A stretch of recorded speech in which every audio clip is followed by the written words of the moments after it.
다 오셨나요?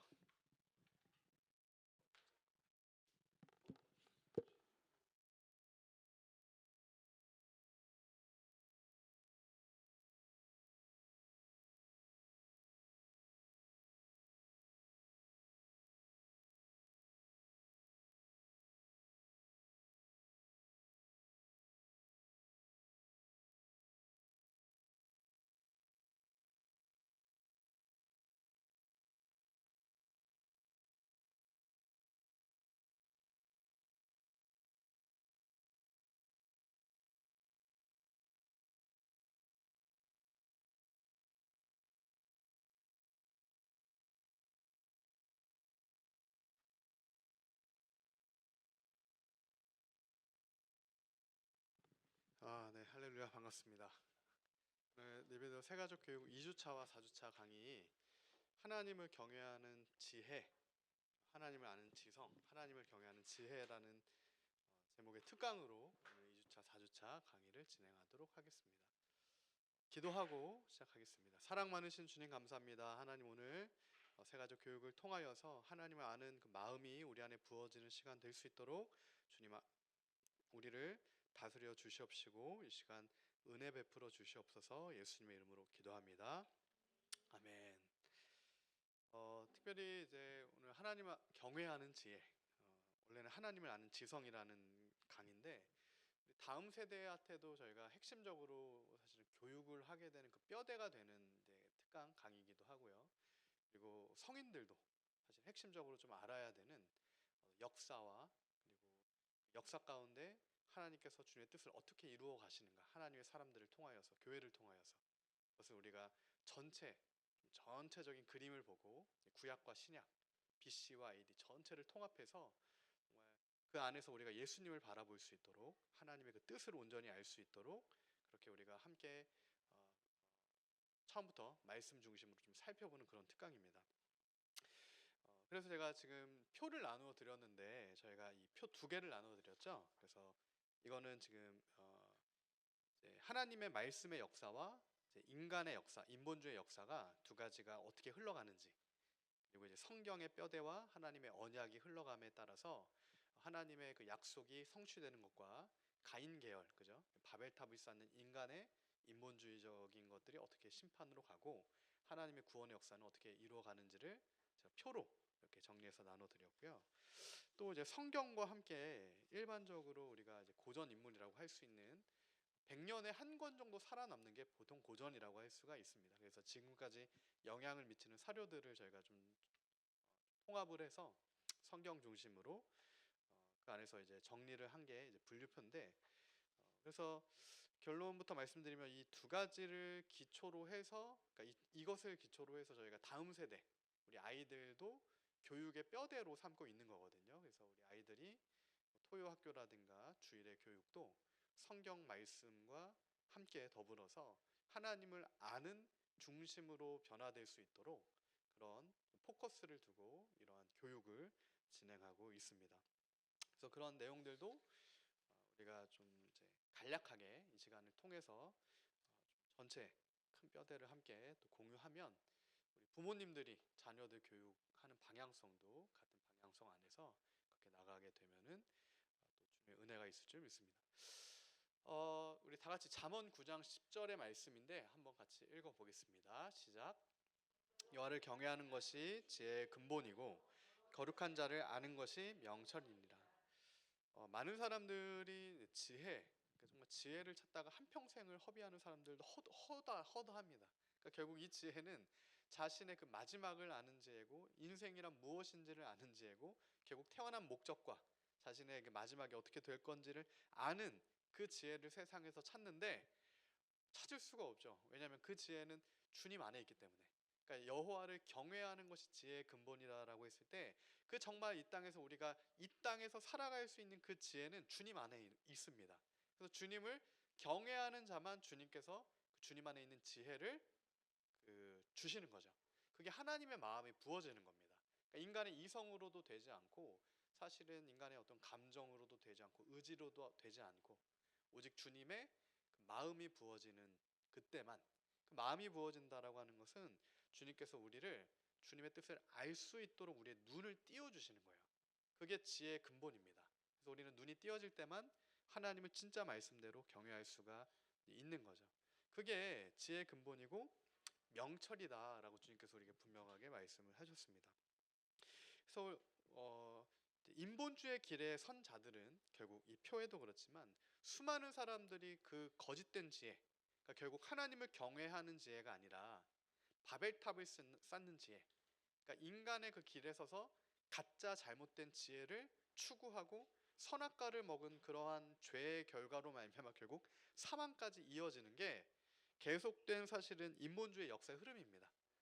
구약의 수많은 이방 나라들이 그랬던 거고요. 중간기 넘어가면서부터는 소크라테스, 플라톤, 아리스토텔레스 같은 헬라 사상가들, 그 자들이 거짓된 지혜로 나아갔던 거고요. 지금 이 시대 가운데도 수많은 사상가들, 이 시대 풍조들, 진화론적인 토대를 만들었던 헤겔, 프로이트, 니체, 마르크스, 찰스 다윈 다 그렇습니다. 그러니까 결국에는 주님을 몰랐던 것이고 그들에게는 지혜가 없었던 것이고 그러므로 주님을 경외할 수가 없었던 그 사망의 열매를 맺게 된 겁니다. 그래서 우리가 이제 사도 바울도 얘기했지만 그런 것들은 이제 반면교사를 삼아서 이제 이 세상의 초등학문을 따라가는 자가 아니라 오히려 그 세상의 초등학문들을 그리스도의 복음의 능력으로 굴복시키는 예수의 이름만이 우리가 붙들 능력이고 그 복음의 능력 아래 하나님을 대적하여 높아진 모든 것들을 다 낮추고 굴복시키는 그 복음의 사람으로 우리가 나아가고 또 살아내려면 주님의 말씀을 알고 주님의 지혜가 우리에게 부어져서 그 주님의 능력으로 이제 나아가야 하는 거죠. 이 연대표 제가 나눠드린 표를 보시면은 가장 중심이 뭐냐면 언약입니다. 언약. 그래서 이제 GP3R이라고 하는 리빌더 처치의 이제 사명 중에 리폼드 시올리즘, 그러니까 이제 개혁주의 신학, 정통 신학 위에 이제 우리의 이제 신학이 이제 세워져 있는데 예수님 위에 세워져 있는 거죠. 그때 이 언약이라고 하는 게 굉장히 중요합니다. 언약은 뭐냐면 사람이 하는 게 아니고 하나님께서 그 언약 맺을 사람을 선택하셔서 백성을 선택하셔서 약속을 주시는 거예요. 그리고 약속을 이루어 가시는 겁니다. 그 약속이 나한테부터 올라가는 게 아니고요. 하나님께서 하나님의 약속을 주시는 거예요. 그리고 그 약속을 이루도록 우리를 어떻게든 이끌어 주시는 겁니다. 그 대표적인 언약이 이제 몇 가지가 성경에 보면 있는데 아담에게 하셨던 창조 언약이 있어요. 그래서 보통은 행위 언약이다라고 하죠. 첫사람의 언약을. 근데 선악과를 먹었잖아요. 그리고 이제 죄와 사망이 들어왔기 때문에 행위로는 되지가 않는 겁니다. 그래서 아담의 실패 이후에는 주님의 이제 은혜 언약의 그 역사로 이루어지게 되죠. 그래서 노아 언약, 아브라함 언약, 모세 언약, 다윗 언약. 근데 이게 BC 6세기에 가면 남유다가 완전히 바벨론에 의해 무너지는 경험을 하잖아요. 그때 이스라엘 백성 예레미야도 그렇고, 그러면 주님이 우리한테 주셨던 그 약속과 언약이 파기된 것인가?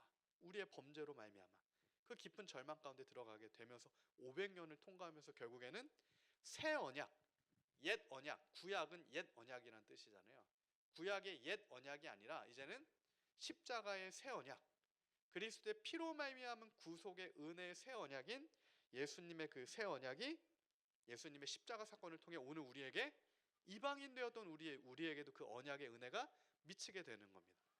그래서 오늘 우리는 옛 언약의 구속을 받지 않고 옛 언약은 우리의 어떠한 그런 게 필요한 거죠. 그죠? 그리고 사실은 옛 언약 안에서는 유대인 외에는 이방인에게는 구원이 주어지지가 않습니다. 옛 언약 아래서는 아말렉으로 태어났으면 멸절이에요. 얼마나 억울하겠습니까? 태어났는데 아말렉의 어린아이로 태어났으면 아무 죄도 없다라고 막 할 수 있는데도 아말렉을 멸절하라 하셨잖아요. 그러니까 이것은 옛 언약에서는 그 한계성이 있었던 겁니다. 한계성이 있어요. 그러나 새 언약에서는 새 언약이라고 하는 건 예수님의 십자가 언약인 거죠. 그래서 이제는 그 예수님을 믿는 자마다 그가 누구든지 어떠한 이방의 누구라도 다 구원을 주겠다라고 하시는 그 약속이 새 언약이 우리는 새 언약의 구속을 받는 겁니다. 그래서 예수님을 바라보는 거야. 그래서 우리는 믿음으로 구원을 얻게 되는 겁니다. 행위 구원이 아니고요. 믿음으로 구원을 얻게 돼요. 그것이 맨 마지막에 있는 이제 언약. 그래서 그 언약을 기초로 해서 하나님의 말씀인 성경이 구약, 그죠? 옛날 약속, 옛 구자입니다. 옛날 약속이 구약이고요. 새로운 약속이란 뜻이 신약인 겁니다. 그래서 약이라는 게 먹는 약이 아니라 약속입니다. 약속. 그래서 옛날 약속과 새로운 약속. 근데 이게 사실은 통합되게 되는 거예요. 그리스도 안에서 통합되는데 우리는 그리스도 안에서 통합된 새 언약의 수혜자가 되는 겁니다. 그래서 우리가 그러한 하나님의 언약을 중심으로 해서 성경 66권을 살펴봐야 되는 거고요. 구약 39권, 신약 27권 있잖아요. 이 66권의 성경 다 예수님을 중심으로, 예수님의 그 약속, 십자가의 구원의 약속을 중심으로 구약도 살펴보고 신약도 살펴보고 창세기부터 요한계시록까지 다 예수님의 그 십자가 약속과 부활의 복음을 중심으로 구성이 돼 있는 겁니다. 그게 하나님의 뜻이에요. 하나님의 뜻입니다.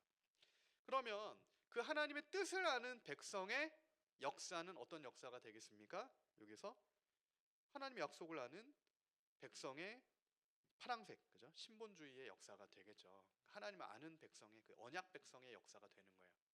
언약 백성이라고 하는 거는 하나님의 그 약속이 이루어지는 형통하고 복된 삶을 살아가게 되는 겁니다. 그 삶에 놀라운 또 열매가 있게 되는 건데, 반대로 이 가인의 계열, 그죠? 바벨탑을 쌓는 이 죄와 사망의 역사는 인본주의의 역사예요.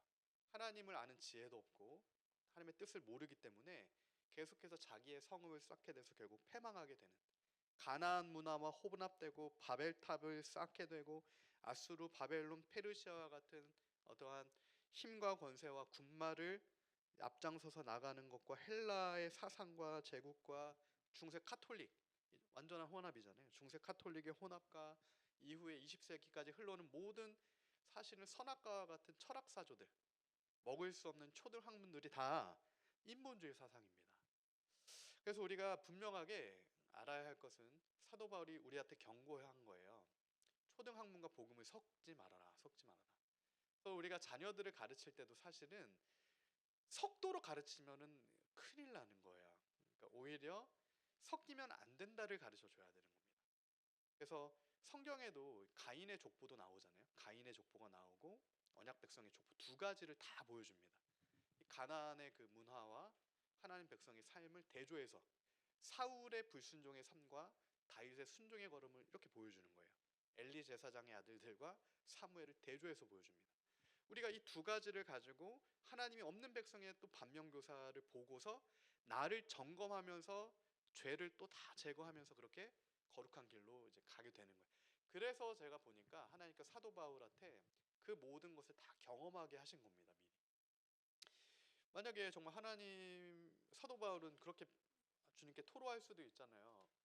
스데반을 죽이기 전에 나를 부르셨으면 내가 사실은 가말리아 문화에서 다 당시에 헬라 사상, 바울보다 500년 전에 소크라테스가 있었거든요. 그러니까 사도 바울은 가말리아 문화에서 소크라테스, 플라톤, 아리스토텔레스의 헬라 사상을 다 배운 겁니다. 사실은 오늘날로 치면은 하버드에서도 이제 수석하고 나온 건데 사도 바울은 스데반이 전승에 따르면은 사도 바울의 동료라고 나와요. 동료. 둘 다 가말리아 문화에서 이제 배움을 가졌던. 그래서 사실은 스데반도 초대교회 지도자입니다. 7집사 중에 한 명이잖아요. 그냥 그렇게 세워지는 게 아니라 하나님께서 정말 그런 것들을 주님의 뜻을 알려주시고 그렇게 훈련시키시고 기르셔서 리더로 막 세우시는 거예요. 그 과정 가운데 사도 바울에게는 그런 어려움과 고난과 여러 가지도 이제 허용하시면서 결국에는 모든 것이 협력하여 결국 주의 복음을 위해 헌신되는, 협력하여 선이 이루어지는 것으로 인도해 주시는 거예요. 그래서 주님 안에서는 버릴 게 없습니다. 어떤 경험도 사실은 버려질 게 없어요. 어떤 교육도 사실은 버려질 건 없는 하나님의 허용하심이다라고 우리가 믿음으로 고백하며 나아갈 수 있는 거죠. 그래서 이 네 가지를 우리가 잘 좀 대조하면서 살펴보면, 특별히 성경 볼 때 이러한 마치 저는 어떤 생각을 했냐면, 지금 제 오른손을 보시면 공학을 하시니까 우리 공학도니까 이거 어떻게 측정할 겁니까? 지금 제 손에 있는 제가 지금 입자 하나 잡았다고 생각하면 이거 측정할 수 있습니까? 없습니까? 없습니까? 아, 어떤 방법을 동원할 수 있어요? 그냥은 없죠. 좌표계가 있으면 가능합니까? 위도와 경도와 고도가 있으면 측정 가능하지 않아요? 위도와 경도와 고도가 이제 3차원이고 시간이 들어가면 4차원이잖아요. 그죠? 하나님은 차원을 사실은 창조하신 분이시기 때문에 구속받지 않습니다. 근데 사실은 우리가 어떠한 이 측정 가능한 범주에서는 이제 x축이 필요하고 y축이 필요하고 이 높이가 또 필요하잖아요. 그러면 이제 측정 가능한 부분이 있는데 마치 우리가 어, 인본주의의 어떤 흐름과 그죠? 하나님의 백성의 언약 백성의 그 흐름과 성경의 흐름과 하나님 말씀 66권의 그 역사성과 하나님의 언약이 어떻게 성취되는지를 마치 좌표계처럼 이렇게 본다고 하면 아 지금 내가 있는 이 시점에서 나는 오늘날의 우리는 어떠한 주님의 뜻에 순종하며 나갈 수 있겠구나가 하나님의 뜻이 보여진다라는 거죠. 그렇게 봤던 인물이 성경에 많아요. 다니엘이 그 인물 중에 한 명이죠. 다니엘이. 그래서 70년 만에 예레미야서를 읽다가 70년 만에 하나님께서 이 민족을 해방시키시는구나. 그걸 다니엘이 깨닫습니다. 그래서 다니엘 9장에 다니엘이 기도를 시작하는 거예요. 다니엘은 그 남유다가 BC 586년에 완전히 무너지고 1차 포로 때 이제 팔려가잖아요. 붙잡혀가고 에스겔하고 같이 이제 1, 2차 때 이제 팔려가는데 그때부터 이제 70년이 지나서 605년에 1차 침공이었으니까 70년이 지난 다니엘이 거의 70 됐을 때 다니엘이 그의 인생의 마지막에 페르시아의 고레스를 보게 됩니다. 다니엘이 마지막에는 바벨론을 페르시아가 무너뜨리고 왔으니까. 근데 다니엘은 그것을 알고 있었어요. 하나님께서 다니엘에게 성경 말씀을 통해 알려주신 겁니다. 그래서 다니엘은 그 시대 가운데 충분히 어떤 정치, 경제, 군사를 붙들 수 있는 위치에 있었음에도 불구하고 독립운동 그런 거 한 게 아니에요. 하나님의 뜻 안에서 그가 해야 할 바를 순종함으로 또 나아갈 수 있었던 겁니다. 마찬가지로 오늘 우리의 각자의 삶이 있고 어떤 가정과 개인의 부르심이 다 다르지만 그 안에서 하나님께서 이 시대 가운데 우리를 대한민국의 지금 이 분단된 지금 이 주님 다시 오시기 직전에 이 시대 가운데 우리를 지으시고 창조하시고 부르신 목적이 분명히 있다라는 겁니다. 문제는 그것을 깨닫는 사람이 있고 못 깨닫는 사람이 있다라는 건데 우리는 그것을 깨달아 아는 자가 되어야 되는 거죠. 하나님의 뜻을 아는 자가 되어야 됩니다. 하나님의 마음이 부어진 자가 되어야 되는 거고 그 지혜 있는 자가 되어야 합니다. 그 은혜가 있기를 소망합니다. 그 인물들이 성경의 인물들이에요. 모세, 하나님의 뜻을 아는 자였죠. 아브라함, 하나님의 뜻을 알았습니다. 모세는 하나님의 뜻을 알았기 때문에 어떠한 모세를 통해 주님께서 역사를 일으키십니까? 우리 창세기 최근에 읽은 우리 출애굽기라서 아직 모세까지 안 갔네요. 우리 창세기는 모세는 어떠한 주님의 부르심의 사명을 감당하게 됩니까? 그렇죠? 네. 모세를 통해 이스라엘 백성이 출애굽하게 되는 하나님의 놀라운 역사가 이루어지죠. 근데 모세한테도 하나님께서 분명하게 한계와 경계를 주셨어요. 모세가 어딜 못 들어가죠? 가나안에 못 들어갑니다. 모세도 1세대잖아요. 그러니까 모세도 광야에서 죽는 거예요.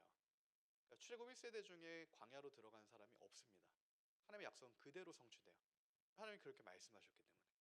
단 하나님의 약속이 있기 때문에 여호수아 갈렙을 위시한 2세대에는 가나안으로 들어가게 되는 거죠. 그 사명, 출애굽 사명이 모세한테 있었고 모세는 알았습니다. 또 아브라함,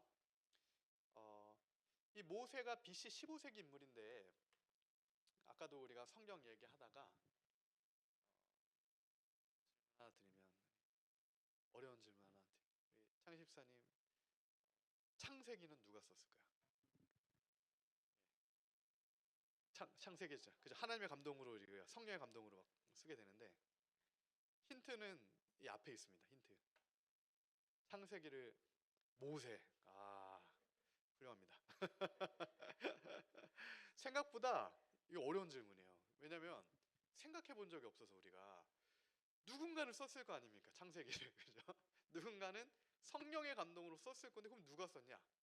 모세가 썼어요. 근데 모세가 언제 인물이라고요? BC 15세기 인물이에요. 1400년 인물인데 BC 15세기라고 하는 건 1세기가 100년이거든요. 예수님 오시기 몇 년 전이라는 얘기입니까? 1500년 전. 지금으로부터 3500년 전 인물이 모세가 되는 거예요. 그러니까 생각보다 오래된 인물이 아닌 거죠. 우리가 소크라테스, 플라톤, 아리스토텔레스는 엄청 오래된 인물로 생각하는데 막 이게 막 이 타임라인이 막 뒤죽박죽 돼 있거든요. 그러면 오늘날의 좌표계 해석처럼 이게 안 돼요. 역사가 다 뒤죽박죽 돼 있어요. 그래서 성경도 연대기적으로 사실은 쭉 살펴볼 필요가 있고 역사 안에서도 이걸 다시 좀 교차해 볼 필요가 있습니다. 성경도 하나님께서 창세기부터 요한계시록까지 주신 거잖아요. 그 구성을 보면 됩니다. 만약에 이렇게 한번 생각해 보죠.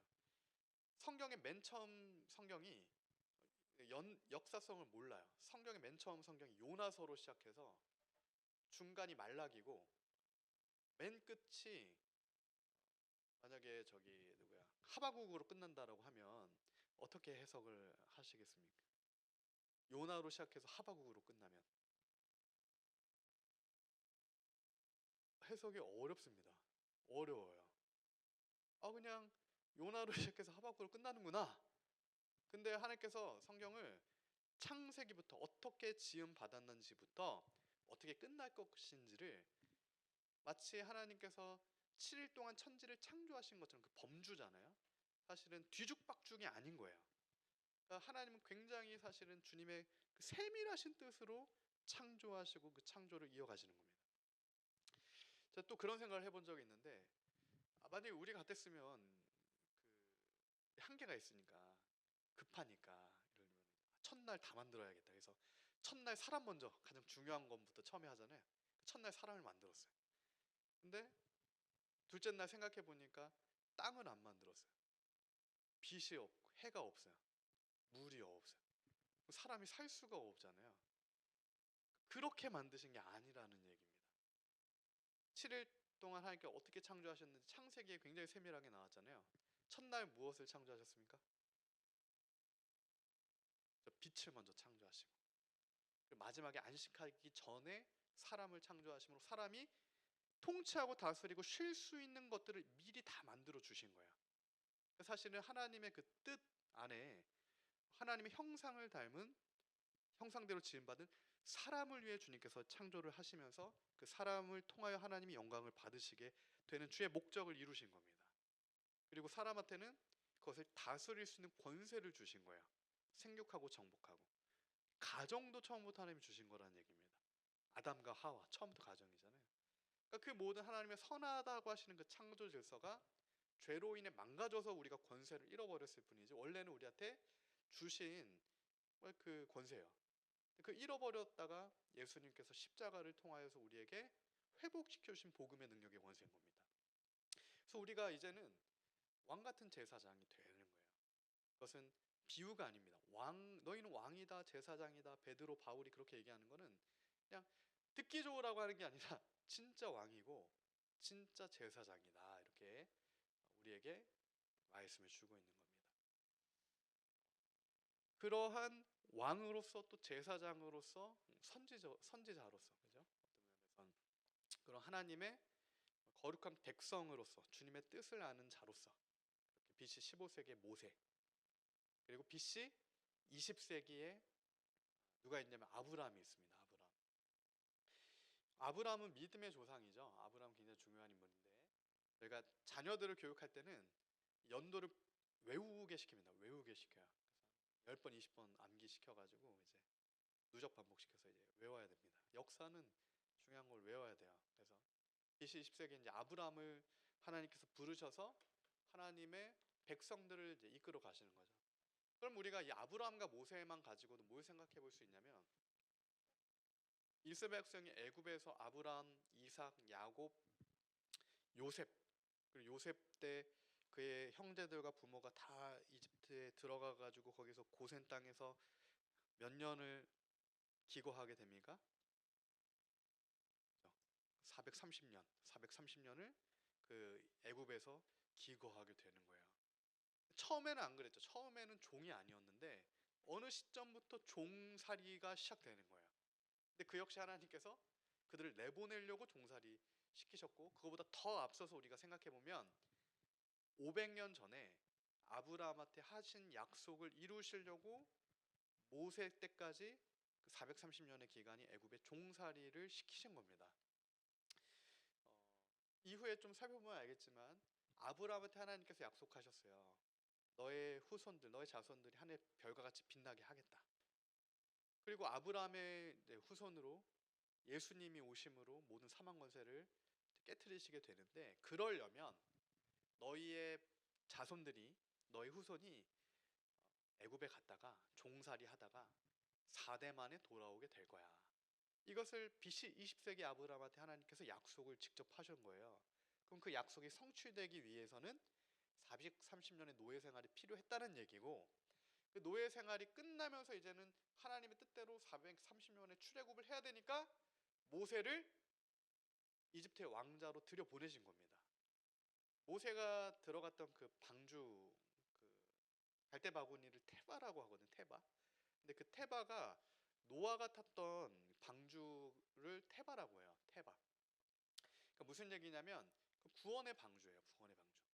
우리의 테바, 구원의 방주 예수님이시잖아요. 그러니까 사실은 그 주님께서 우리를 그렇게 구원의 방주 안에 들여보내셔서 노아를 구원하신 거고, 모세를 통해 민족 구원을 이루시는 거고, 오늘 우리를 예수님 안에 거하게 하심으로, 그 테바 안에 거하시게 함으로 구원의 역사를 이루어 주신다는 겁니다. 그러니까 오늘 우리가 하는 것은 믿음으로 순종하며 그 구원의 방주에 타는 것밖에 없어요. 그러면은 그 예수님을 통하여 우리가 이제 구원을 얻게 됩니다. 홍수가 나도, 홍수로 멸절을 해도 구원의 방주에 타고 있는 사람은 구원을 얻게 되는 거예요. 아브라함 1000년 전 인물, 그러니까 아브라함 10세기 전 인물이 노아인데, 우리가 잘 아는 노아 홍수 사건이 있잖아요. 노아 홍수 사건이 언제 있냐면 BC 26세기에 있습니다. 그러니까 노아와 아브라함 딱 500년 그 접점에 노아 홍수 사건이 있는데, 이 노아 홍수 사건은 실제 역사인 게, 예를 들면 그냥 몇 가지만 생각해봐도 되는 거예요. 아까도 이제 비슷한 얘기를 했는데 이런 거죠. 그 중국, 세계 4대 문명 배웠잖아요, 우리가. 중국의 황하 문명이라고 하는 그 황하 문명의 가장 첫 번째 문명을 보통 하나라, 은나라, 주나라 혹은 하상주, 이렇게 통일국가 전에 이제 고대 국가라고 하거든요. 우리나라는 예수님 오시기 전까지도 고조선입니다. 우리나라 BC 2세기까지도 고조선이고 그 이후에야 사실은 삼국시대 AD 와서 이제 들어가는 거니까요. 근데 이제 중국 같은 경우는 그 하상주라고 했던 고대 국가가 대략 언제쯤이라고 일반 역사책에서 얘기를 하냐? 하나라, 상나라, 주나라가 아브라함 때예요. 아브라함 때. 아브라함과 모세 사이입니다. 동안 15세기에서 20세기 사이라고 얘기하고, 이집트의 상이집트, 하이집트라고 하는 이집트의 가장 오래된 문명도 다 언제를 기점으로 하냐? 다 노아 홍수 이후예요. 그러니까 BC 25세기 이전의 문명은 하나도 없습니다. 심지어 이 갈대아 문명, 이 우루, 이게 메소포타미아 문명이잖아요. 이 메소포타미아 문명도 BC 25세기 전 문명이 아니라 노아의 홍수가 있던 BC 25세기 이후 문명이에요. 그러니까 이게 일반 역사책에서 믿지 않는 사람들도 검증해서 가는 겁니다.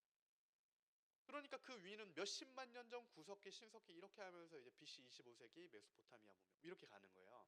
그럼 우리가 그것을 통해 뭘 알 수 있냐면 노아의 홍수가 실제였구나를 알 수가 있는 거예요.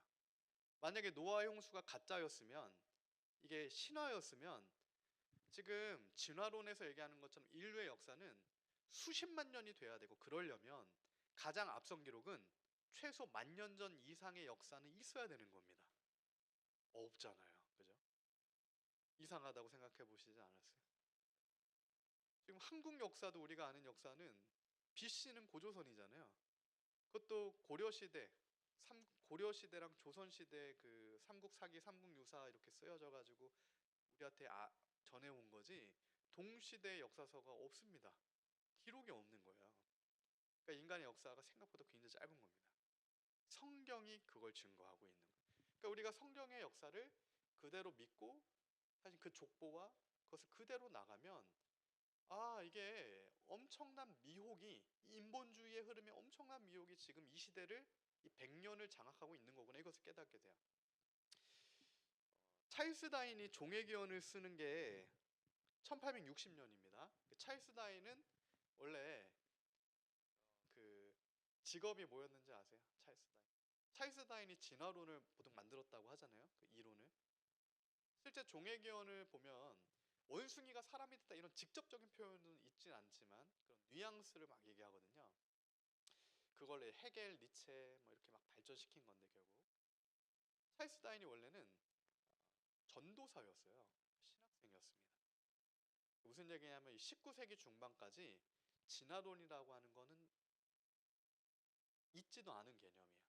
그러니까 사기입니다, 사기. 그래서 실제 이 1860년에 종회기원이 써지기 전까지는 그런 어떤 신이 없다라고 생각하는 것 자체가 망상이다, 또는 말도 안 되는 사고 체계다라고 오히려 데이비드 휴me 같은 사람들은 이렇게 배척을 받게 되는 거거든요. 근데 그게 이제 어떤 히브리즘으로서 하나님에 대한 믿음이, 하나님에 대한 그 신앙, 혹은 이 그리스 헬라처럼 이 다실론이죠. 이건 가짜지만 이 다실론적인. 근데 결국 이 다실론적인 개념과 무신론은 똑같은 얘기예요. 모든 것이 신이다랑 신은 없다는 똑같은 얘기입니다. 다 이제 똑같은 미혹인 거예요. 그러니까 하나님은 한 분밖에 없다. 그거밖에 되지 않는 거죠. 그래서 다시 이제 종합해 보면 이 노아부터 아담까지가 이제 또 1000년이에요. 그러니까 아담이 사실은 BC 40세기 인물이 되는데, 근데 혹 우리가 여기 다시 한번 성경대로 생각해 봐야 될 게, 아담이 언제 창조됐는지는 알 수가 없습니다.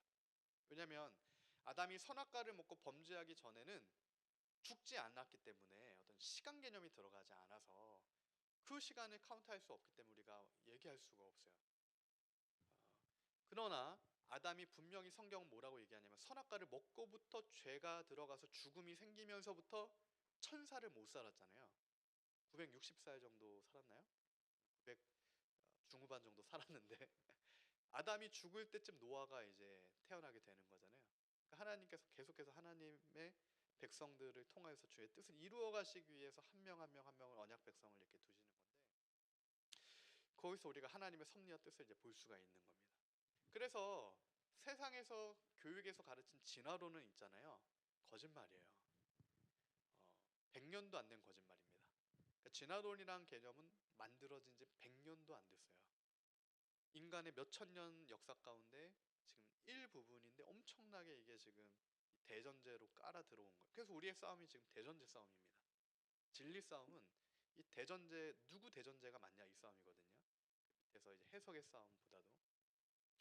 그래서 우리가 오직 성경을 붙들고 성경의 진리를 기준으로 무너진 것들을 다시 이제 세워가야 되는 그 사명이 또 우리한테 있는 거고, 우리 자녀들한테 성경적 교육을 또 이제 해야 되는 거예요. 이제 아담, 노아, 아브람, 모세, 다윗이 BC 10세기인데 여기 좀 가려져 있죠. 이게 다윗입니다. BC 10세기. 그래서 이것을 좀 쉽게 외우려면 제가 이제 아이들한테는 다윗이 항상 누구한테 쫓겨다녔죠? 다윗을 누가 죽이려고 했습니까? 사울이 막 다윗을 죽이려고 했거든요. 열받잖아요. 사울은 내가 왕인데 다윗이 왕이 될 것 같으니까. 그래서 다윗이 항상 사울이 항상 이제 다윗을 막 죽이려고 하니까, 사실 다윗이 얼마나 공고하면서도 열받겠어요. 열받잖아요. 다윗이 나를 죽이려고 하는 사람이 있으면. 그래서 다윗은 열받아서 열색이다. 사울 때문에 열받아서. 원수가 있으면 열받으니까. 다윗은 열색이. 그리고 다윗부터 500년씩 카운트 하시면 됩니다. 이스라엘 백성이 430년, 그러니까 500년이잖아요. 결국 애굽에 종살이한 게 500년이거든요. 그게 이제 성경에 보면 70년, 70년이 일곱 번째 돌아가면 이제 490년이거든요. 근데 이스라엘 백성이 하나님의 어떤 그 희년, 그러니까 하나님의 사실은 뜻을 제대로 이행하지 못했을 때 그 징계와 벌로 말미암아 겪게 되는 심판이 70년이고, 그 70년이 일곱 번 돌아가면 사실은 남유 다 무너지면서 예수님 오시기까지도 그 기간이 되는 거거든요. 그래서 결국 이 500년 단위로 하나님께서 이 언약, 하나님의 약속을 갱신해 가시는 것을 볼 수 있습니다. 그래서 이 노아 언약, 그죠? 그리고 아브라함 언약, 모세 언약, 다윗 언약, 그리고 BC 6세기 중간에는 그 언약이 파기되는 것처럼 보이고 결국 AD 1세기에 예수님의 새 언약까지 500년 단위인 거예요. 예수님부터 남유다가 무너지는 것까지 500년, 남유다 무너지면서 다윗까지 500년, 다윗부터 모세까지 500년, 모세부터 아브라함까지 500년, 아브라함부터 홍수까지 500년, 홍수부터 노아까지 500년, 노아부터 아담까지는 1000년. 그렇게 우리가 아담부터 예수님까지를 500년 상간으로 해서 중요한 이 뼈대들을 세우면 그 안에 이제는 우리가 뭘 해야 되겠습니까? 성경을 읽고 그 빈 스페이스들을 채워 넣으면 되는 겁니다. 근데 이 뼈대가 없으면, 이 구조가 없으면 집이 못 쓰잖아요. 집을 세울 때도 이 뼈대를 먼저 세워야 되는데 이게 지금 이 언약이 뼈대가 돼요. 이 언약의 뼈대를 가지고 하나님께서 하나님의 백성들을 스토리, 그의 삶을 실제 어떻게 이끌어 가시는지를 우리가 이제 하나하나 하나님의 말씀을 알고 넣어야 되는 거죠. 그러면 주님의 말씀, 그러니까 성경 말씀이죠. 하나님의 말씀의 역사가 하나님의 백성을 통해 어떻게 이루어지는가를 정리하고 종합해 보면 하나님의 말씀은 주께서 먼저 언약, 약속을 주심을 우리가 볼 수 있어요. 이것이 예언이다라고 하는 형태로 나타나기도 합니다. 그러니까 선지자들을 통해서 구약에 특별히 구약의 모든 선지자는 다 예수님 오실 것을 예언하고 있죠. 그리고 그것이 하나님 말씀하신 것은 반드시 성취가 되는 것으로 우리가 볼 수 있어요. 그러니까 하나님의 말씀의 성취, 하나님의 언약의 성취, 하나님의 약속의 성취예요. 그러니까 결국 오늘 우리는 그 하나님의 말씀이 성취될 것을 믿는 믿음이 있어야 되는 거고, 약속하신 것을 이루신 주님에 대한 그 믿음이 하나님의 말씀을 믿는 믿음이 되는 거예요. 근데 이 세상의 풍조와 세대를 따라가는 인본주의 세계관을 가졌다라고 하면 어떻게 되냐면 그 하나님의 말씀과 약속이 성취될 것을 믿지 않기 때문에 뭘 하게 되겠습니까? 엄청난 노력을 세우게 됩니다. 노력이 나쁘다라는 그런 차원이 아닙니다. 노력은 좋은 것도 아니고 나쁜 것도 아니에요, 사실. 그 자체로는 아무것도 아닙니다. 그게 하나님의 뜻 안에 거하는 우리의 어떤 나의 열심이 아니라 주님을 위한, 주님을 사랑하면서 나오는 중심이면은 선한 것이지만 그 노력과 사람의 계획도 인본주의적인 가인의 계열의 하나님과 상관없는 노력과 계획이면 오히려 하나님을 대적하여 탑을 세우는 악으로 나타나게 되는 겁니다. 그래서 이런 인본주의적 사고에서는 이런 것을 다 그냥 우연으로 치부해 버리죠. 그러니까 우연히 그냥 어떤 노력과 계획과 우연이 합쳐져서 그냥 가보니까 어떤 진화도 되고 진보도 되고 막 이렇게. 근데 이게 다 틀린 얘기라는 겁니다. 그래서 하나님의 말씀이 성취되는 것과 인간의 노력과 우연으로 진화되는 것, 이 두 가지가 지금 이 시대 가운데 엄청나게 치열한 이 진리의 전쟁으로 충돌하고 있는 그 시대를 우리가 살고 있어요. 실제 이 시대는 엄청난 영적 싸움의 진리의 전쟁터입니다. 이때 이 진리의 전쟁은 다음과 같은 양상으로 나타나게 되는데 진실과 거짓의 싸움이죠. 빛과 어둠의 싸움인 거예요. 이것은 진리와 비진리의 싸움입니다. 이 진리와 비진리는 또한 지성과 반지성의 싸움이기도 해요. 이 반지성은 반드시 이 야만을 낳습니다. 사실은 하나님께서 우리에게 하나님의 말씀의 어떤 족보, 아까도 우리가 얘기했는 막 족보도 정확하잖아요. 하나님의 예수님께서 나타나시기까지 아담 이후로 정확한 그 역사성과 족보를 가지고 선지자들이 했던 것을 하나도 땅에 떨어뜨리지 아니고 다 이루어 주심으로 우리가 주의 말씀을 믿을 수 있는 믿음을 주시는 거예요. 무턱대고 믿어라 이런 게 아닙니다. 정확한 하나님의 약속과 표징을 주시고 믿음으로 나아가라 이렇게 말씀하시는 거예요. 그래서 이게 굉장한 이 진리의 전쟁이 있는 거예요. 이것을 다시 한번 종합해 보면 하나님의 방법과 하나님의 뜻은 순서가 다음과 같아요. 먼저는 하나님의 거룩한 임재가 먼저인 겁니다. 그러니까 나의 노력을 통해 거룩한 임재로 나아가는 게 아닌 거예요. 순서가 다르거든요. 하나님의 거룩한 임재 안에 있을 때 주님을 아는, 주님의 뜻을 아는 그 지혜가 임하게 되고, 그리고 우리의 행위도 주님의 뜻에 합당한 걸음이 되게 되는 거예요. 그러니까 존재가 먼저인 겁니다. 그러니까 내가 먼저 주의 자녀가 되는 게 먼저예요. 무슨 얘기입니까? 믿음이 먼저입니다. 믿음이 없이는 하나도 하나님을 기쁘시게 할 수가 없게 되는 거예요. 지식과 행위는 열매입니다. 사실 어떻게 보면. 근데 이것을 사람들이 뒤바꿔 버린 거예요. 교회에서마저도. 뒤바꾸면 어떻게 되겠습니까? 성경도 사람의 방법으로 해석을 하게 되는 거예요. 그래서 지식과 행위를 가지고 하나님의 임재를 살려고 하는 겁니다. 그러니까 나의 어떤 지식과 나의 어떤 행위를 가지고 하나님의 거룩한 임재도 내가 만들어내려고 해요. 이건 성경에서 얘기하는 다른 부를 만들어내는 게 되겠죠. 우리의 지식과 행위로는 거룩한 존재로 될 수가 없습니다. 그래서 우리가 사실은 겸손한 마음으로 오직 은혜잖아요. 오직 하나님의 은혜를 구해서 먼저 우리가 하나님의 백성이 되는, 입으로 주를 시인하는 그 겸손한 자리에 먼저 출발선에서 구원 얻은 백성이 되면서 하나님을 알아가고 그리스도의 장성한 분량까지 자라가면서 우리의 이제 행위가 어린아이가 아니라 이제는 그리스도의 장성한 분량에 이르는 선한 군사까지도 서서 싸워 이길 수 있는 그 자리까지도 서게 되는 것이 성경이 말하는 하나님의 뜻이고 하나님의 방법인데, 이것을 완전히 뒤바꿔서 설명하고 얘기해 버리니까 오늘날의 그리스도인들이 복음의 능력을 다 잃어버리게 되는 거예요.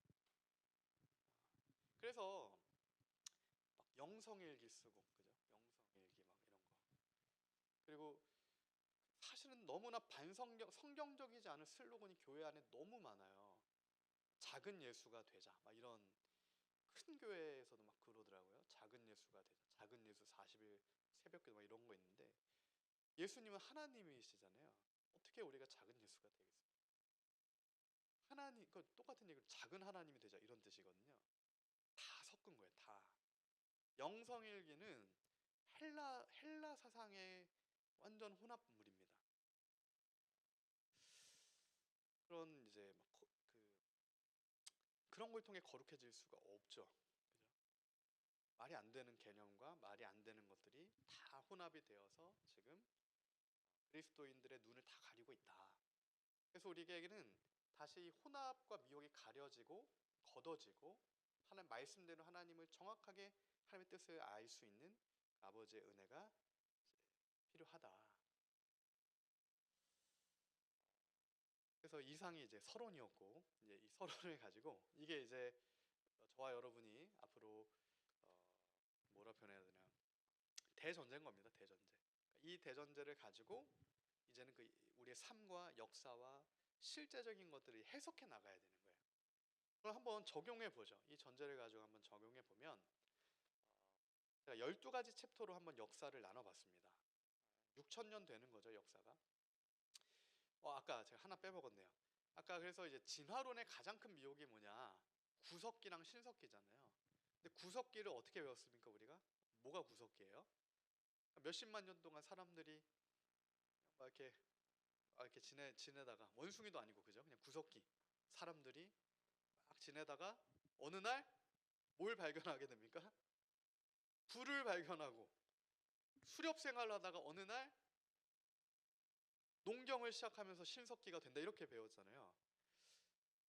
저 때만 그렇게 배운 거 아니죠? 지금도 그렇게 배우죠? 고등학교 때. 그래서 수십만 년 동안 수렵 생활을 하다가, 그죠? 어느 순간 곡식 농사 시작하면서 신석기가 되고, 그것도 기간도 모르고 불을 발견하고, 그러다가 막 이렇게 이제 갑자기 4대 문명 나왔다, 이렇게 이게 설명을 하게 되는데 다 가짜입니다. 성경대로 얘기하면 성경에는 구석기와 신석기가 존재할까요? 성경에? 안 존재하죠. 성경에는 구석기랑 신석기 이런 개념이 없어요. 첫사람 아담과 하와, 그의 자녀가 누구였죠? 첫째가 누구였습니까? 가인이었고 둘째가 아벨이었어요. 가인은 뭐 하는 사람이었습니까? 가인은 농사하는 사람이었어요. 아벨은 뭐 하는 사람이었죠? 양치기였어요. 하나님께 제사를 드렸잖아요. 그러면 제사 어떻게 드립니까? 불이 있어야죠. 태우잖아요. 그러면 처음부터 첫사람부터 양을 치고 농경 생활을 하고 불을 가지고 하나님을 알고 주님과 동행하며 오히려 지금보다 지혜로웠지. 수명도 10배가 넘고 사실은 이 지혜도 훨씬 더 지혜로웠을 거라고요. 오히려 지금 퇴보를 이룬 거지.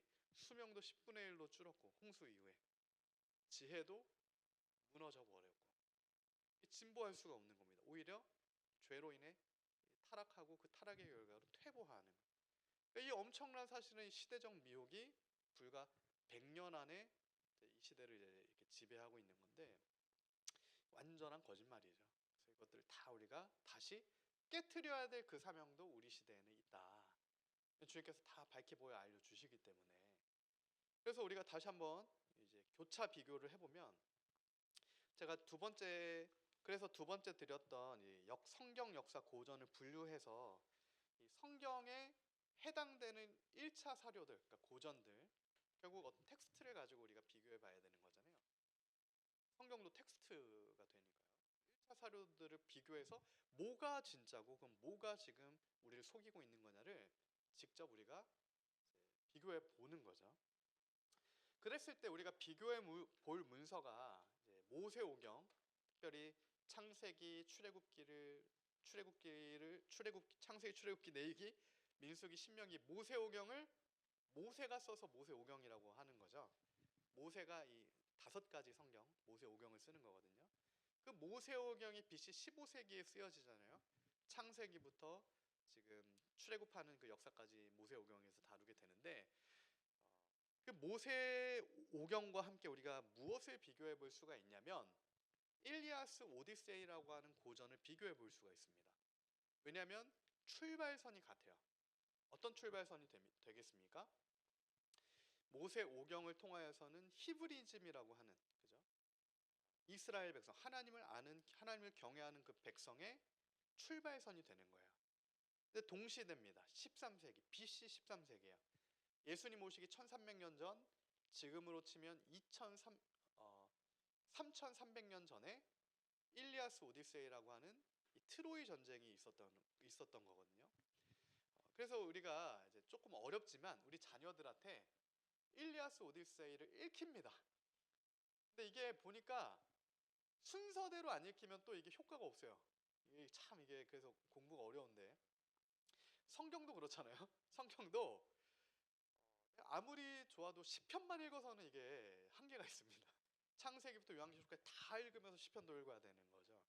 마찬가지로 전체 구성이 있어야 그 안에 어떤 텍스트가 의미가 있어요. 렉시스라고 하거든요. 구성이 먼저입니다. 그리고 나서 이제 문장, 텍스트인데 그래서 이 구조와 구성을 먼저 그 큰 그림을 이해한 상태에서 이 부분적인 것에 대한 또 이해가 있어야 돼요. 경제학도 거시경제가 있고 미시경제가 있잖아요. 하나 갖고는 안 돼요. 그래서 큰 그림이 먼저 있어야 그 안에 이제 세부로 들어갈 수 있는 것과 마찬가지예요. 그래서 저는 반드시 성경 일독을 반드시 권합니다. 제 경험상 그래요. 제가 21살 때 성경 일독을 했었는데 모태신앙이거든. 제가 이제 4대째 모태신앙이고 어렸을 때 교회를 빠진 적이 없어요. 부모님이 사차집사님이시기도 하셨고 사차집사님은 이제 교회 관리집사님이신데 교회 안에 집이 있었을 때도 있었고 근데 그런데도 얼마나 많이 들었겠어요. 그 설교도 많이 들었고 교회 학교에서도 근데 제가 직접 성경을 일독하기 전에는 하나님 말씀을 들어도 다 뭔가 이게 채워지는 게 아니라 다 빠져나가는 것 같은 잘 이해가 안 되는 그런 제가 경험이 있었고 제가 21살 때 하나님 마음을 주셔서 정말 성경 일독을 몇 개월 만에 성경 일독 쭉 하고 군대를 갔었거든요. 근데 성경 일독하면서 놀랍게 그 이후부터는 말씀이 들리기 시작하는 거예요. 왜냐면 성경 일독이 그 말씀이 지금 들어와 있으니까 그 말씀에 반응해서 이제부터는 하나 이제 쌓이기 시작하는 걸 제가 경험하게 되는 거예요. 이건 실제구나, 실제다. 그럼 우리 안에 말씀이 없으면 아무리 말씀을 들어도 세워지지가 않는다는 얘기입니다. 그러니까 무슨 얘기냐면 제일 무서운 게, 저는 그렇게 생각해요. 설교만 듣는 게 제일 무서운 겁니다. 분별이 안 돼요. 그러다가 설교자가 잘못한 얘기하면 어떻게 안 되는 겁니다. 내 안에 말씀이 있어야 저거는 성경에 비추어서 사실은 그것도 다시 또 검증해 봐야 되는 거예요. 그렇기 때문에 먼저는 하나님 말씀을 하나님께서 우리 각자에게 주신 겁니다. 설교자를 통해 주시는 게 아니라 나에게 이 말씀을 지금 주신 거잖아요. 이 한 권의 성경에 오기까지 얼마나 많은 피가 흘려졌습니까? 성경 번역을 막는 역사였어요, 어떻게 보면. 오늘 우리 손에 성경이 들어오는 걸 막는 엄청난 그 영적 전쟁이 있었는데 오늘 우리한테는 주어져 있는 겁니다. 그러니까 우리가 정말 좀 힘을 내서 성경 일독을 시작하기를 결단하고 그렇게 이제 나아가면 그 이후부터 하나님의 말씀이 역사하는 것을 또한 우리가 경험할 수가 있게 돼요. 제 경험입니다. 그 말씀이 실제하는 은혜가 있기를 소망합니다. 그리고 나서 우리가 뭘 할 수 있냐면 마치 사도 바울에게 하나님께서 당시에 당대 헬라 사상을 공부하게 하셨잖아요. 사도 바울은 사실은 이 헬레니즘이라고 하는 그 본질을 알고 있는 사람이었어요. 그러니까 사도 바울이 어딜 갑니까? 아덴에 갔는데, 아덴이 아테네잖아요. 아테네 가고 지금 소아시아 터키의 7개 그 지역들도 그렇고 사도 바울이 세우게 되는 거기가 다 사실은 그리스 사상에 엄청난 영향을 받았던 그 지역에 가서 너희가 갖고 있는 게 다 배설물과 같은 초등 학문인데 내가 아는 거다 이렇게 얘기하는 거예요. 내가 아는데 그건 다 배설물이야. 난 모르지 않는다. 모르면 얘기를 못 하는 거예요. 모르면 사도 바울이 얘기를 못 하는데 아니까 가짜다 이렇게 얘기하는 거거든요. 사울의 길은 틀리다. 그걸 얘기하고 오직 그리스도의 그 복음의 길, 오직 예수의 이름만 맞다를 사도 바울이 능력 있게 사실은 전하게 되는 거죠. 저는 그러한 동일한 그 사명과 역할을 우리 사실은 지금 청년 다음 세대들이 해야 되는 거예요, 지금. 우리의 자녀들이 그 역할을 해야 됩니다. 왜냐하면 북한 정권이 이제 무너질 거거든요. 곧 무너집니다. 주님 다시 오시기 전에 무너져요. 심판받을 것들이 심판받고 주님 다시 오시는 거기 때문에 그때 사실은 뭐 길진 않겠지만 정말 그 엄청난 핍박과 무너짐 가운데 있는 백성들 가운데 그리스도의 그 복음의 능력으로 마른 뼈가 살아나게 되는 그 역사가 마치 이른 비가 있고 늦은 비가 있는 것처럼 하나님의 놀라운 은혜의 역사가 한반도 가운데 있게 될 거라고요.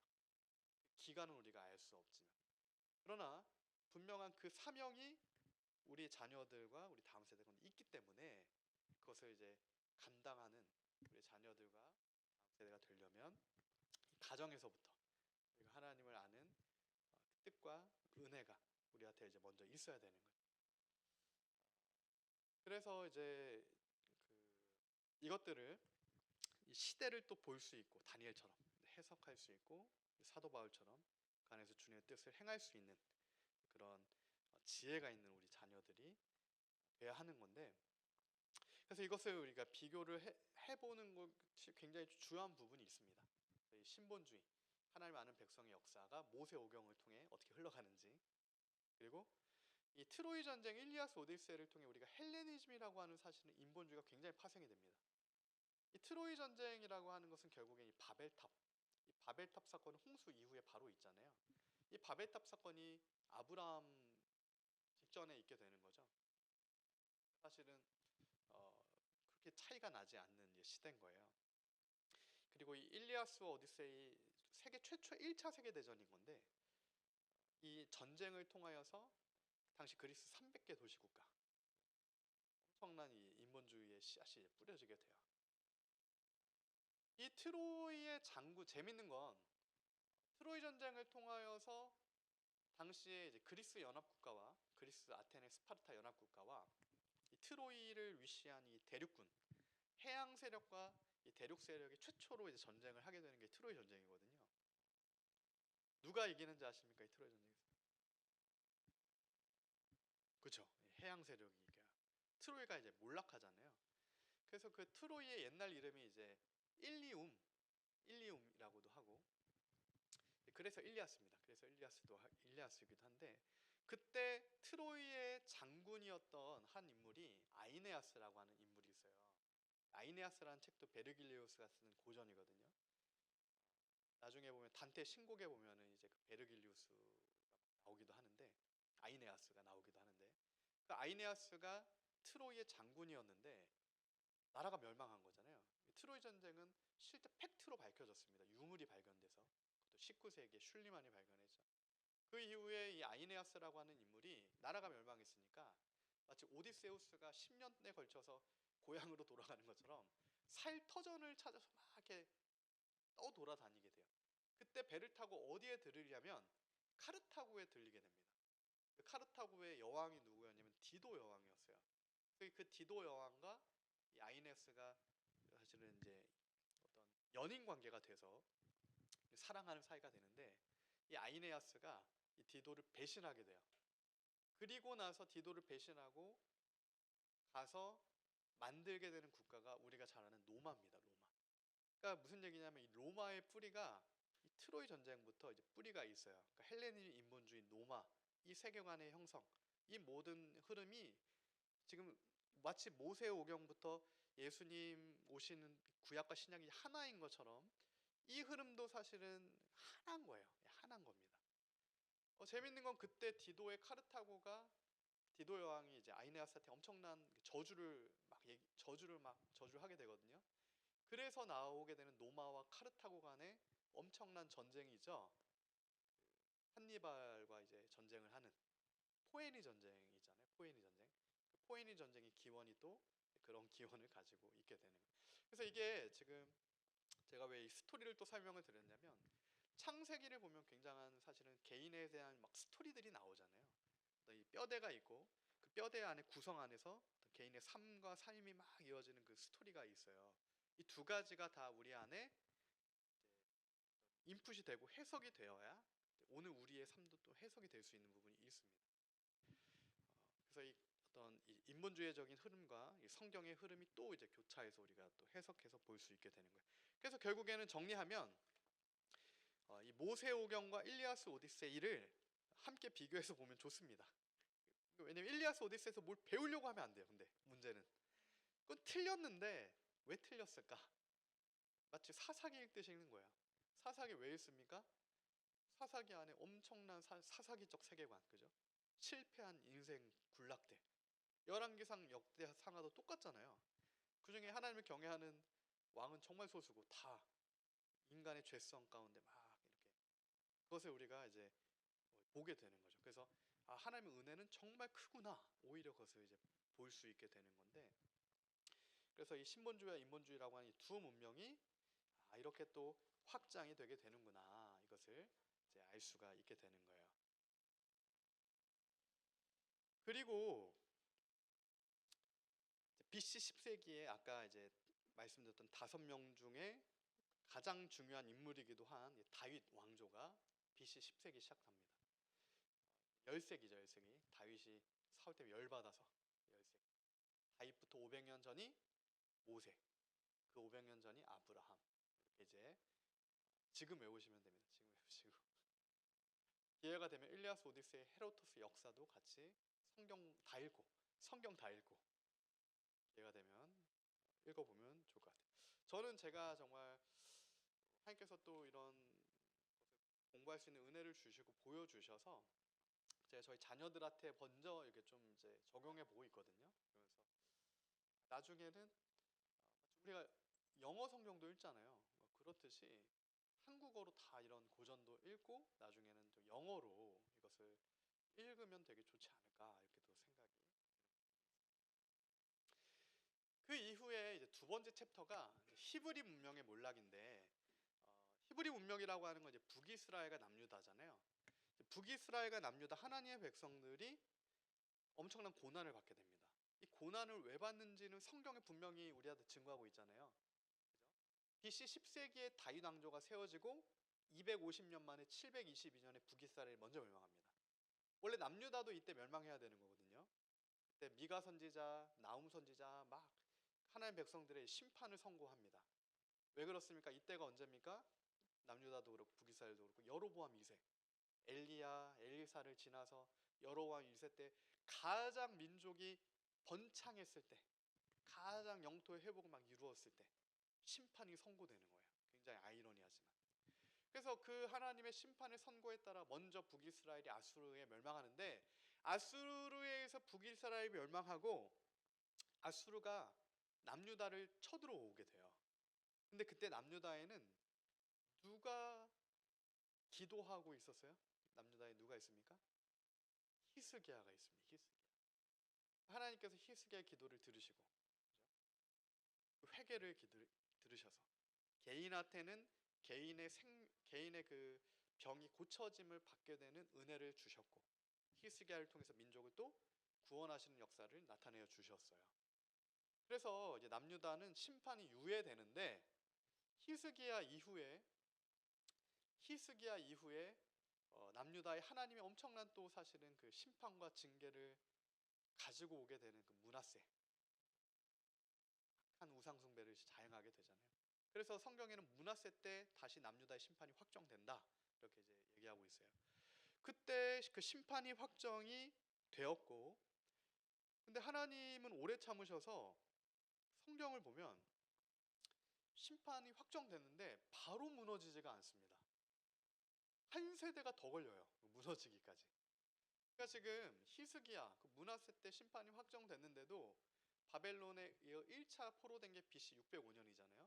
그러면 한 세대가 더 지나간 거예요. 한 세대. 6, 70년은 더 지나. 그때 선지자, 눈물의 선지자 예레미야, 그죠? 예레미야의 애가.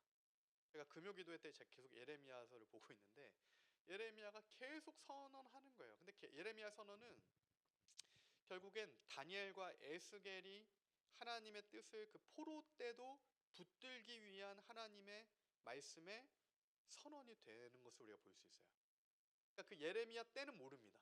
예레미야를 다 대적하잖아요. 어떻게 우리가 망하냐, 하나님이 지켜주시는데 심판이 없다, 이렇게 하는데, 결국에는 그 예레미야가 했던 말을 누가 기억하냐면, 바벨론에 의해 포로로 팔려간 1차 때 지금 보면 다니엘이 결국에는 예레미야 말씀을 기억하게 되는 거예요. 2차 때 팔려간 에스겔이 예레미야의 말씀을 기억하게 됩니다. 그래서 회개하고 자복하여 70년 만에 BC 536년에 이스라엘이 포로 해방이 되는 거고, 이스라엘이 포로 해방될 때가 이제 다니엘이 말년인데, 다니엘이 사자굴에 들어가는 게 거의 70대가 다 돼서입니다. 젊었을 때 들어간 게 아니라 거의 마지막에 들어가게 돼요. 페르시아 때 다리오 때 들어가잖아요. 페르시아의 다니엘 때 다리오는 누구냐면, 페르시아 첫 번째 왕이었던 고레스의 친척 다리오거든요. 그래서 첫 번째 왕은 고레스고 페르시아의, 그의 친척으로 다리오를 분봉왕처럼 이제 바벨론을 통치하게 했었는데, 그때 그 다리오 밑에 다니엘이 사자굴에 들어가는 거고, 원래는 전체 왕은 이제 고레스가 되는 겁니다, 역사적으로는. 그래서 이 전체적인 흐름 우리가 아셔야 되고, 이때 그럼 한번 계산을 해보죠. 605년에 바벨론 1차 포로가 되잖아요. 그러면 성경의 말씀대로 70년 만에 이스라엘이 포로 해방이 되었냐? BC 536년에 고레스에 의해서 실제적으로 포로 해방이 되었죠. 정확하게 70년입니다. 605년부터 BC 536년까지가 정확하게 70년이잖아요. 그죠? 70년 만에 포로 해방이 되는 겁니다. 70년이라는 기간은 굉장히 긴 기간인데, 일제도 36년이었잖아요. 얼마나 많은 독립투사들이 있었습니까? 근데 하나님이 정하신 기간에는 그것을 그냥 버텨야 되는 거지, 사람의 어떤 것으로 그것을 할 수 있는 게 아니다라는 것도 우리에게 알려주시는 거예요.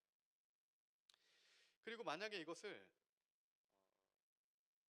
BC 이제 586년에 3차 포로가 되니까, 이때 남녀가 완전히 멸망하는 거거든요. 거의 이제 20년에 걸쳐 멸망하게 되니까, BC 586년에 남유다가 멸망하는 것부터 70년을 카운터해도 몇 년이 되겠습니까? 70년이라고 하면 BC 586년부터 BC 516년이잖아요. 이때 우리가 지금 계속 보는 학개와 스가랴 선지자를 통하여서 유다 총독이었던 스룹바벨과 대제사장 여호수아가 성전의 재건을 이루게 되는 게 BC 516년입니다. 그러니까 이 536년부터 했던 게 이제 20년 만에 성전 재건을 이룬 거잖아요. 성전을 기준으로도 70년이고 포로 해방을 기준으로도 70년이에요. 두 가지 해방을 탄핵이 다 시켜주신 겁니다. 성전은 뭐겠습니까? 우리 마음이잖아요. 우리 우리 중심을 하나님께서 회복시켜 주시고 실제적인 우리의 구속을 벗겨주시는 그 구속의 은혜도 주시는 거예요. 그게 동일하게 우리 삶 가운데도 주신 하나님의 은혜입니다. 순서가 있죠. 성전이 재건되고 성벽이 재건되고 예배가 회복됩니다. 그리고 삶이 변화되고 이제는 기쁨과 감사와 찬송의 입술로 완전하게 변화되가 되는 그 역사가 민족 가운데도 있고 가정 가운데도 있고 개인 가운데도 있어요.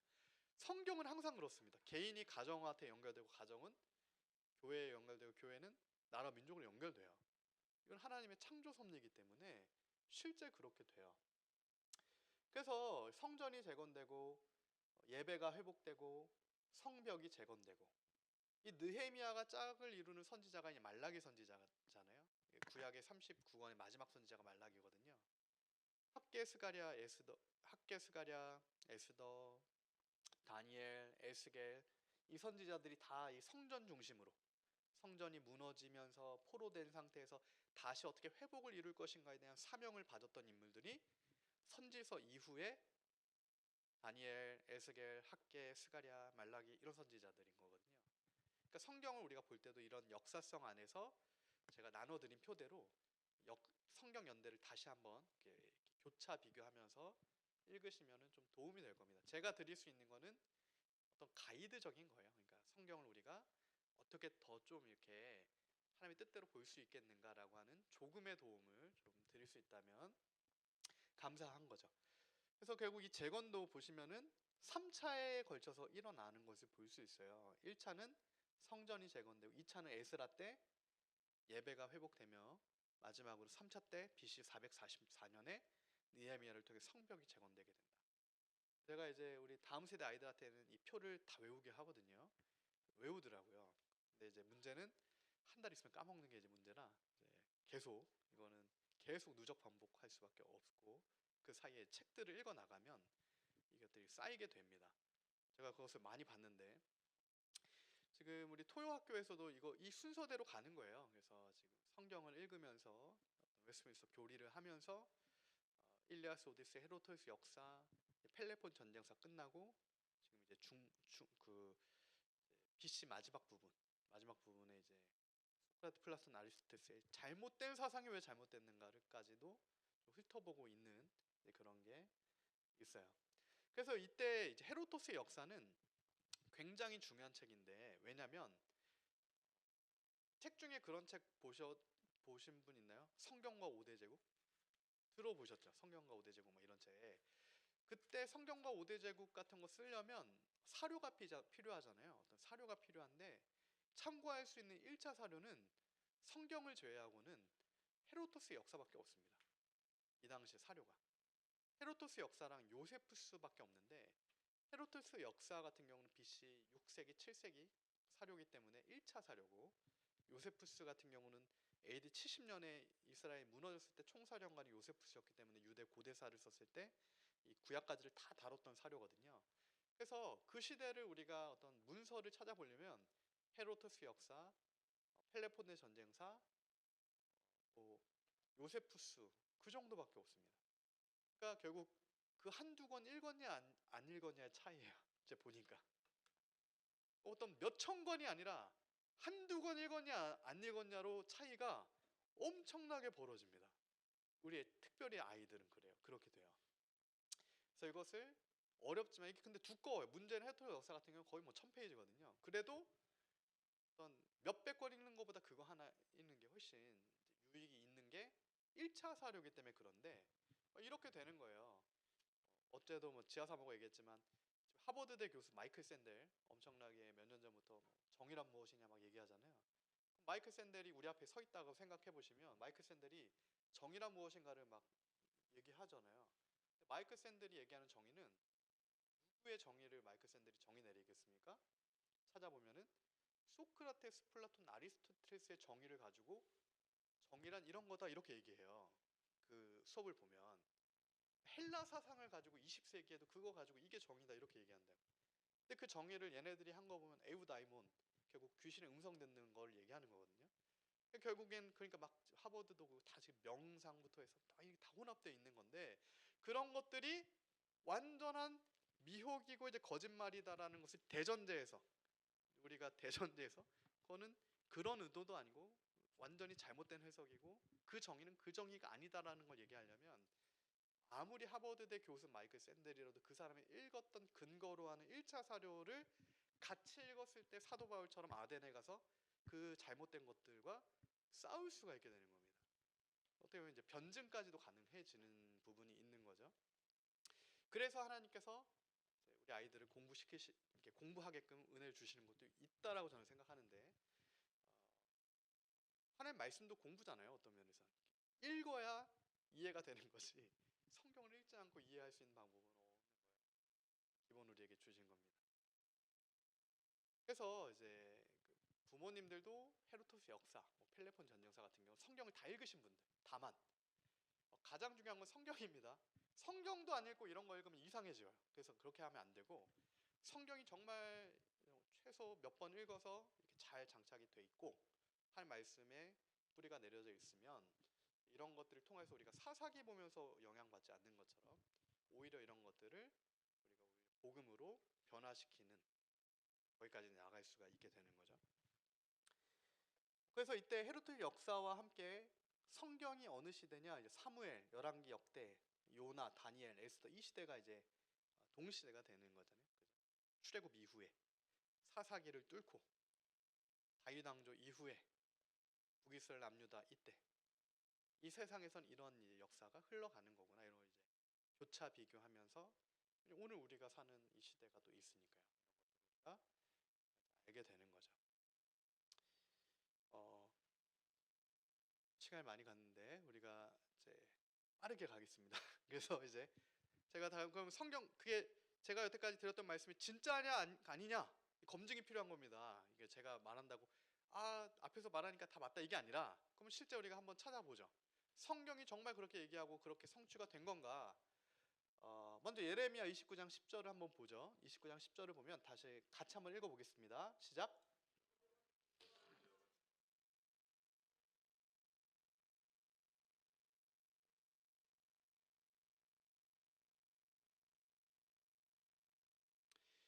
지금 연도를 계산해 보면 이 다니엘과 예레미야는 한 5, 60년 정도 차이 날 거예요. 그죠? 다니엘이 소년 때 팔려갈 때 예레미야는 이미 이제 나이가 많은 사람이니까요. 한 세대의 차이가 나는 겁니다. 근데 예레미야가 하나님의 말씀을 선포해, 너희 심판 받는다. 근데 심판을 통과해서 바벨론에서 70년이 차면 하나님께서 너희를 돌아오게 하겠다. 근데 그것을 다니엘서 9장에 보면 페르시아의 지금 메데 바사 연합군이잖아요. 메데 바사 연합군의 그 다리오. 이 다리오는 고레스의 친척 다리오인 겁니다. 그러니까 페르시아 때 다니엘이에요. 그러니까 다니엘이 한 70살 정도 됐을 때, 다니엘서 9장 1절에 보시면은 나 다니엘이 책을 통해 여호와께서 말씀으로 선지자 예레미야에게 알려주신 연수를 깨달아나니 곧 예루살렘 황폐임 70년에 그치리라 하신 것이다 라고 다니엘이 직접 얘기를 하는 거예요. 무슨 얘기냐면 다니엘도 예레미야서를 읽고 있는 겁니다. 그러니까 둘 다 우리는 성경으로 보고 있는데 다니엘이 그 예레미야 성경을 읽고 있는 거예요. 이렇게. 그래서 깨닫는 겁니다. 하나님 말씀하셨으니까 70년 만에 포로가 해방이 되는구나. 그래서 다니엘이 재리를 뒤집어 쓰고 나라 민족을 위해 기도하기 시작합니다. 놀랍죠? 그러니까 다니엘의 기도 때문에 구원을 얻는 게 아니라 하나님의 뜻이 성취돼야 되는 그 시점이 됐기 때문에 다니엘한테 기도케 하신 거야. 그러니까 무슨 얘기냐면 나의 기도 때문에 이렇게 되는 게 아니라 하나님께서 그 뜻을 이루시고자 나를 기도시키는 그 자리로 이끄시는 겁니다. 그러니까 지금 북한 구원을 위해서 기도하는 것도 저는 마찬가지라고 생각을 해요. 그리고 사실 마찬가지입니다. 지금 북한의 교회가 무너진 지 딱 70년이 되는 해거든요. 교회가 완전히 폐쇄되고 지금 70년이 되는 해예요. 근데 이 70년이라는 숫자는 성경의 징계의 숫자이기 때문에 어떤 신사참배적인 것부터 해서 우상숭배적인 것이 우리도 같이 맞았어야 되는 것이 지금 사실 반쪽이 마비된 건데, 그것을 하나님께서 이제는 징계를 거두시고 하나님께서 다시 구원의 은혜를 주시라라고 우리가 다니엘처럼 지금 하나님의 말씀을 붙들고 기도하는 그 자리에 교회와 그리스도인들이 이제 서야 된다라는 얘기입니다. 분명한 주님의 뜻이기 때문에.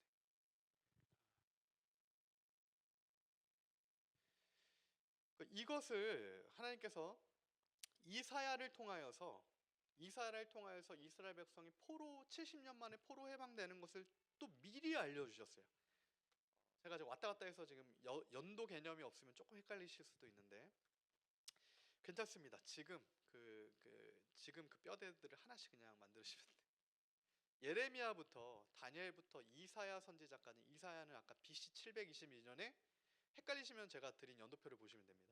BC 722년에 북이스라엘 멸망했잖아요. 그죠?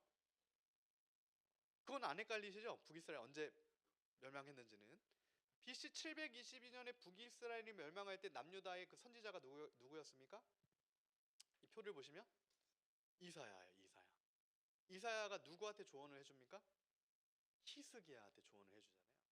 그래서 히스기야가 삽니다. 그래서 하나님의 말씀과 같이 가게 되는 건데, 그때 이사야가 뭐라고 예언하냐면, 이사야는 BC 8세기 인물이 되는 거죠. 그러니까 예레미야와 다니엘보다도 200년 전 인물인 거예요. 200년 전에 이사야서 44장 28절에 뭐라고 하나님께서 말씀하셨냐면, 한번 같이 읽어보겠습니다. 시작. 고레스에 대해서는 이르기를 내 목자라 그가 나의 모든 기쁨을 성취하리라 하며, 예루살렘에 대하여는 이르기를 중건되리라 하며, 성전 대하여는 내 기초가 놓여지리라 하는 자니라. 아멘. 자, 이게 좀 어려울 수 있는데 다시 한번 우리가 쉽게 생각해 봅시다. 고레스는 페르시아의 첫 번째 왕이잖아요. 근데 지금 이사야 때는 바벨론이 아직 남유다를 무너뜨리기도 전입니다. 그러니까 지금 이때는 아수르에 의해서 북이스라엘이 멸망했을 때예요. 그러면 지금 이사야를 통해 하나님께서는 두 단계나 앞서서 말씀해 주신 건데, 뭘 얘기해 주신 거냐면, 남유다도 곧 바벨론에 의해서 무너지고, 그죠? 그 바벨론은 곧 있지도 않은 나라, 이때는 아직도 있지도 않았던 나라인 페르시아를 통해, 그리고 페르시아의 첫 번째 왕인 키루스, 이 고레스를 통하여서 무너진 예루살렘을 다시 재건하겠다, 이 약속을 성전이 재건되는 BC 516년 200년 전인 BC 722년의 이사야를 통해서 말씀하고 약속하셨다라는 겁니다. 무슨 얘기인지 이해가 되시죠? 그래서 성경은 예언과 성취인 거야. 우리한테 믿음을 주시기 위해 하나님의 말씀을 먼저 주셨고, 역사 가운데 이루어 주심으로 보고 믿으랍니다. 하나님을 알고 믿으라요. 신실하신 하나님의 약속을 보고 믿고 예수님이 구원자이신 걸 믿으라는 거예요. 그냥 무턱대고 이게 아니라 정확하게 우리한테 엄청난 그 역사 가운데 주의 역사를 통해서 말씀을 주고 계시는 거예요. 그래서 에스라 1장에 보면, 아까 에스라는 느헤미야가 BC 444년에 성벽을 재건하기 10년 전에 BC 453년에 예배 재건을 이루었잖아요. 516년에는 성전이 먼저 재건됐고요. 2차 재건을 이루었던 인물이 에스라인데, 그 에스라가 뭐라고 얘기합니까? 바사왕 고레스 원년에 여호와께서 예레미야의 입을 통하여 하신 말씀을 이루게 하시려고, 예레미야 입을 통하여서 하시려고 바사왕 고레스는 말하노니 하나님 여호와께서 내게 세상 모든 나라를 내게 주시고 나에게 명령하사 유다 예루살렘에 성전을 건축하라 하셨나니, 이스라엘 하나님은 참 신이시라, 여호와의 성전을 건축하라. 무슨 얘기냐면, 페르시아의 첫 번째 왕이었던 고레스가 무너진 여호와의 성전을 건축해라, BC 536년에 고레스 칙령을 내리게 됩니다. 그 바벨론에 의해 완전히 무너졌던 하나님의 백성들의 재건이 놀랍게 결국 BC 516년에 가서 이루어지게 되는 건데, 지금 100년 뒤에 에스라가 그것을 정확하게 다시 한번 확증해주고 있어요. 그럼 우리가 성경 한 권 한 권 한 권을 읽으면 하나님의 구속의 역사가 보이지가 않을 때가 있어요.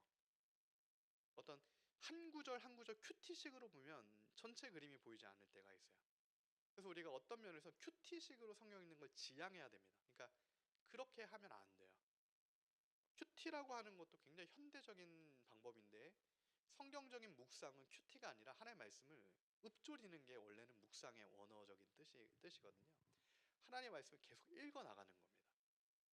계속 하나님의 말씀을 소리내서 읽어 나가는 거지, 몇 구절 이렇게 해서 어떤 적용점을 가지고 이런 게 아니라, 하나님께서 그 말씀을 통해 어떻게 말씀하시는지를 쭉 주님과 말씀으로 동행하는 건 거예요.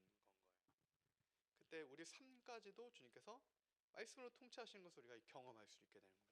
그러니까 지금 이게 보시면 에스라, 이사야, 그죠? 예레미야, 다니엘이 다 거의 다니엘부터 지금 이사야까지는 거의 200년, 300년 동안의 시간의 인물들인데 다 같은 얘기, 그죠? 같은 하나님의 그 흐름 안에서, 하나님의 뜻 안에서 주의 뜻을 협력하여 선을 이루며 나가는 것을 우리가 거시 경제학처럼 큰 그림에서 보게 되는 겁니다. 큰 그림. 또 우리가 성경을 읽을 때 그러한 큰 그림에서의 언약이 어떻게 성취되는지에 대한 눈을 가지고 있는 게 중요하다. 그리고 한 권 한 권을 깊이 공부가 필요하겠죠. 그건 미시적인 또 접근도 두 가지가 다 이제 필요하다. 그래서 이제 480 그 세 번째가 이제 헬라 문명이 확장되게 돼요. 그러니까 무슨 얘기냐면 하나님의 백성들의 그 징계 가운데, 그 심판 가운데 히브리 문명이라고 하는 이스라엘이 엄청난 심판 가운데 있을 때 그때 헬라 문명은 이제 확장되게 되는데 우리가 잘 아는 이제 알렉산더 막 대왕이라고 하잖아요. 그 알렉산더 대왕과 교차되는 성경의 인물이 있을까요? 성경의 인물 중에 알렉산더와 교차되는 성경의 인물 중에 알렉산더와 교차된 인물이 없습니다. 예. 근데 누구랑 교차가 되냐면 이 알렉산더가 페르시아를 무너뜨리게 돼요.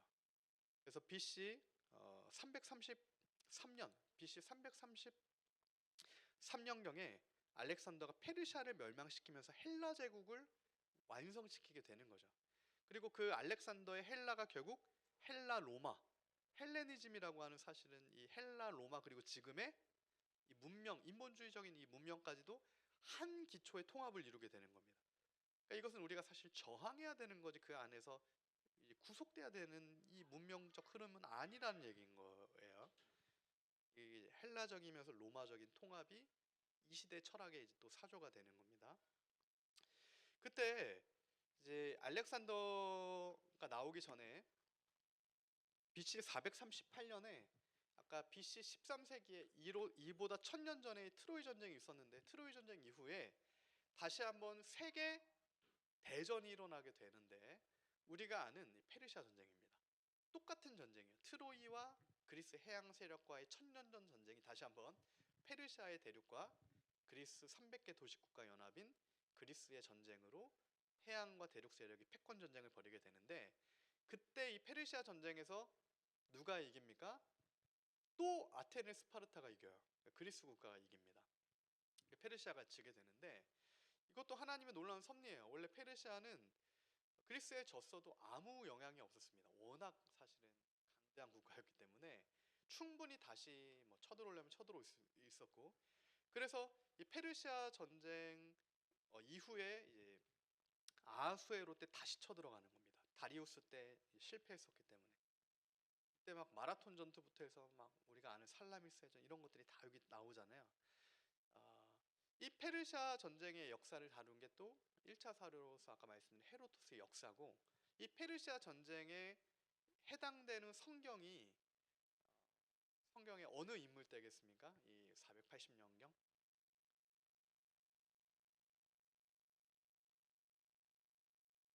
결정적인 관계된 인물이 있어요. 힌트를 드리면 여자입니다. 여자. 에스더예요. 에스더. 에스더가 이 페르시아의 아하수에로의 왕비가 되죠. 그러니까 이때 성경에 보면 에스더 보면 막 술잔치 벌이고 있잖아요. 몇 개월, 6개월 동안 술판을 벌이고 있어요. 근데 그게 페르시아의 문화가 아니고요. 왜 그랬냐면 전쟁을 앞두고. 그러니까 이 전쟁을 앞두고 그 엄청난 이제 용기를 북돋아주는 그런 자리인 거예요. 잔치 자리. 왜냐면 이제 군사 정보를 가야 되니까. 근데 그때 누가 말을 안 듣게 됩니까? 하나님의 섭리로 와스디가 중요한 전쟁을 앞두고 있는데 말을 안 들어서 결국 와스디를 폐위시킵니다. 근데 원래 평소 같았으면 그러지 않았을 텐데 정말 국가적 명운을 걸고 있었기 때문에 와스디가 폐위되고 페르시아 전쟁에 지고 돌아와가지고 누구를 왕비로 삼으냐면 에스더를 왕비로 삼게 되는 거예요. 그러니까 우리가 어떠한 관점을 가져야 되냐면 페르시아 전쟁에서 페르시아가 절대 질 수가 없는 거거든요. 군사력은 학자들에 따라 다르지만 최소 20대 1, 거의 100대 1까지도 갈 만큼의 군사력, 게임이 안 되는 건데 스파르타 아테네가 이겨요. 하나님의 그것도 섭리인 거죠. 근데 그게 큰 그림을 보면 알잖아요. 누구 때문이다? 에스더 때문인 겁니다. 이스라엘 때문인 거예요. 이스라엘 백성, 하나님의 백성의 회복을 위해서 에스더가 왕비가 돼야 되니까 페르시아 전쟁도 일어나는 거고, 페르시아 전쟁을 통해 와스디가 폐위되면서 지고 돌아와서 에스더가 왕비가 되면서 사실은 하만에 의해서 완전히 또 죽을 계략에 빠졌던 하나님의 백성들이 에스더가 왕비가 돼서 살게 되는 불임절, 그 역사가 일어나게 되는 거잖아요. 그러니까 이 세상의 정치와 경제와 문화와 어떤 제국과 어떤 이익, 정사와 권세가 끌어가는 것처럼 보이지만 절대 그렇지가 않은 겁니다. 에스더 한 명, 그죠? 에스더 한 명. 그 하나님의 눈동자 같은 이스라엘. 그러니까 오늘날로 치면 하나님의 백성, 교회, 거룩한 가정 한 명. 그 한 명을 통해 하나님께서는 이 나라의 어떤 것까지도 다 사실은 주께서 이렇게 섭리 가운데 인도하신다라는 얘기예요. 그게 이제 실제인 거죠, 실제. 그리고 이제 페르시아 전쟁에서 그리스랑 스파르타, 아테네랑 스파르타가 이제 승리를 하게 되는데 둘이 이제 패권 전쟁을 붙은 게 이제 펠레폰네스 전쟁이거든요. 그래서 이 펠레폰 전쟁에서는 이제 아테네 스파르타 패권 전쟁인데 지금 우리 아이들이 이제 저번 학기 때 읽었던 게 펠레폰네스 전쟁사. 굉장히 어렵게 읽었습니다. 굉장히 어려운 책이에요. 근데 전체적인 이 성경을 정확하게 우리가 이제 이렇게 보려면은 반드시 또 읽어야 되는 책이기도 해요. 그래서 이때 중요한 게 이 펠레폰네스 전쟁에서 아테네가 지고 스파르타가 이기거든요. 근데 그때 아테네의 병사로 펠레폰네스 전쟁에 참여했던 사람이 누구냐면 소크라테스입니다. BC 5세기 인물인데 이 소크라테스가 펠레폰네스 전쟁에 참여를 하고, 이 소크라테스의 제자가 플라톤이고 플라톤 제자가 아리스토텔레스거든요. 그러니까 이게 결국 이 헬라 사상의 역사 안에서의 사상적 흐름이 만들어지는 이 시기가 페르시아 펠레폰네스 전쟁 가운데 지금 한꺼번에 헬레니즘의 사상가들이 한꺼번에 나오는 거예요. 또 우리가 좀 주목해서 볼 필요가 있겠죠. 그래서 이 BC 5세기를 일반 역사에서는 추계 시대라고도 부르는 게, 중국에는 공자가 나오고요, 인도에는 석가가 나오고, 서양에는 소크라테스가 나옵니다. 무슨 얘기입니까? 지금 세계의 종교를 이루는 굉장한 그 지도자적 그룹, 그죠? 미혹의 지도자들, 미혹의 지도자들이 대거 등장하는 동시대가 있어요. 이때 이제 다 등장하게 돼요.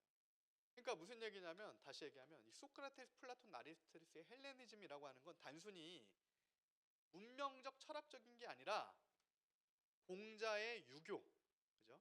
석가의 불교, 소크라테스의 헬레니즘 교, 인본주의 교, 종교적인 겁니다. 영적인 거예요. 그래서 기독교랑 섞일 수가 없고 그래서도 안 되는 거예요. 그러니까 이것을 만약에 헬라 사상과 소크라테스, 플라톤, 아리스토텔레스와 이 기독교를 섞으려고 하는 시도는 바알과 하나님을 섞으려고 하는 건 똑같은 겁니다. 성경대로 하면 틀린 게 없어요. 근데 왜 제가 지금까지 이렇게 긴 시간을 해서 이렇게 이제 얘기를 했냐? 이후의 역사가 결국에는 이 헬레니즘과 기독교를 섞으려고 하는 중세 천년이 되기 때문에 그렇습니다. 그 중세 천년에는 아름다운 열매가 없죠. 왜 아름다운 열매가 없었을까요? 기독교 성경과 하나님의 말씀과 플라톤, 아리스토텔레스를 섞었기 때문에, 의도적으로. 그래서 중세 천년, 서로마 476년 멸망부터 1453년까지 동로마 멸망까지 천년 중세잖아요. 이 중세 천년은 암흑기로 들어가는 겁니다. 열매가 없어요. 이게 세상의 선악과 같은 것을 먹었을 때 결과다라는 것을 우리가 이미 교훈적으로 하나님께서 역사를 통해 알려주신 건데, 종교개혁 1517년에 500년 만에 다시 한번 우리가 이것을 섞으려고 하는 이 시도가 지금 이 시대 가운데 일어났죠. 그게 WCW의 노자, NCK 이런 종교통합. 그래서 이걸 종교개혁 때 그 결사적으로 그것을 막았던 것처럼 오늘 교회들과 깨어서 정말 하나님의 뜻을 아는 자들은 정말 이제 피 흘리는 심정으로 막아설 수밖에 없는데, 소수라는 것이 또 좀 안타깝지만 언제나 그랬죠. 언제나 소수입니다. 소수의 싸움인데 그 소수의 싸움을 우리가 이제 하게 되는 거죠. 그래서 많이 왔습니다. 그래서 BC가 거의 다 끝났어요.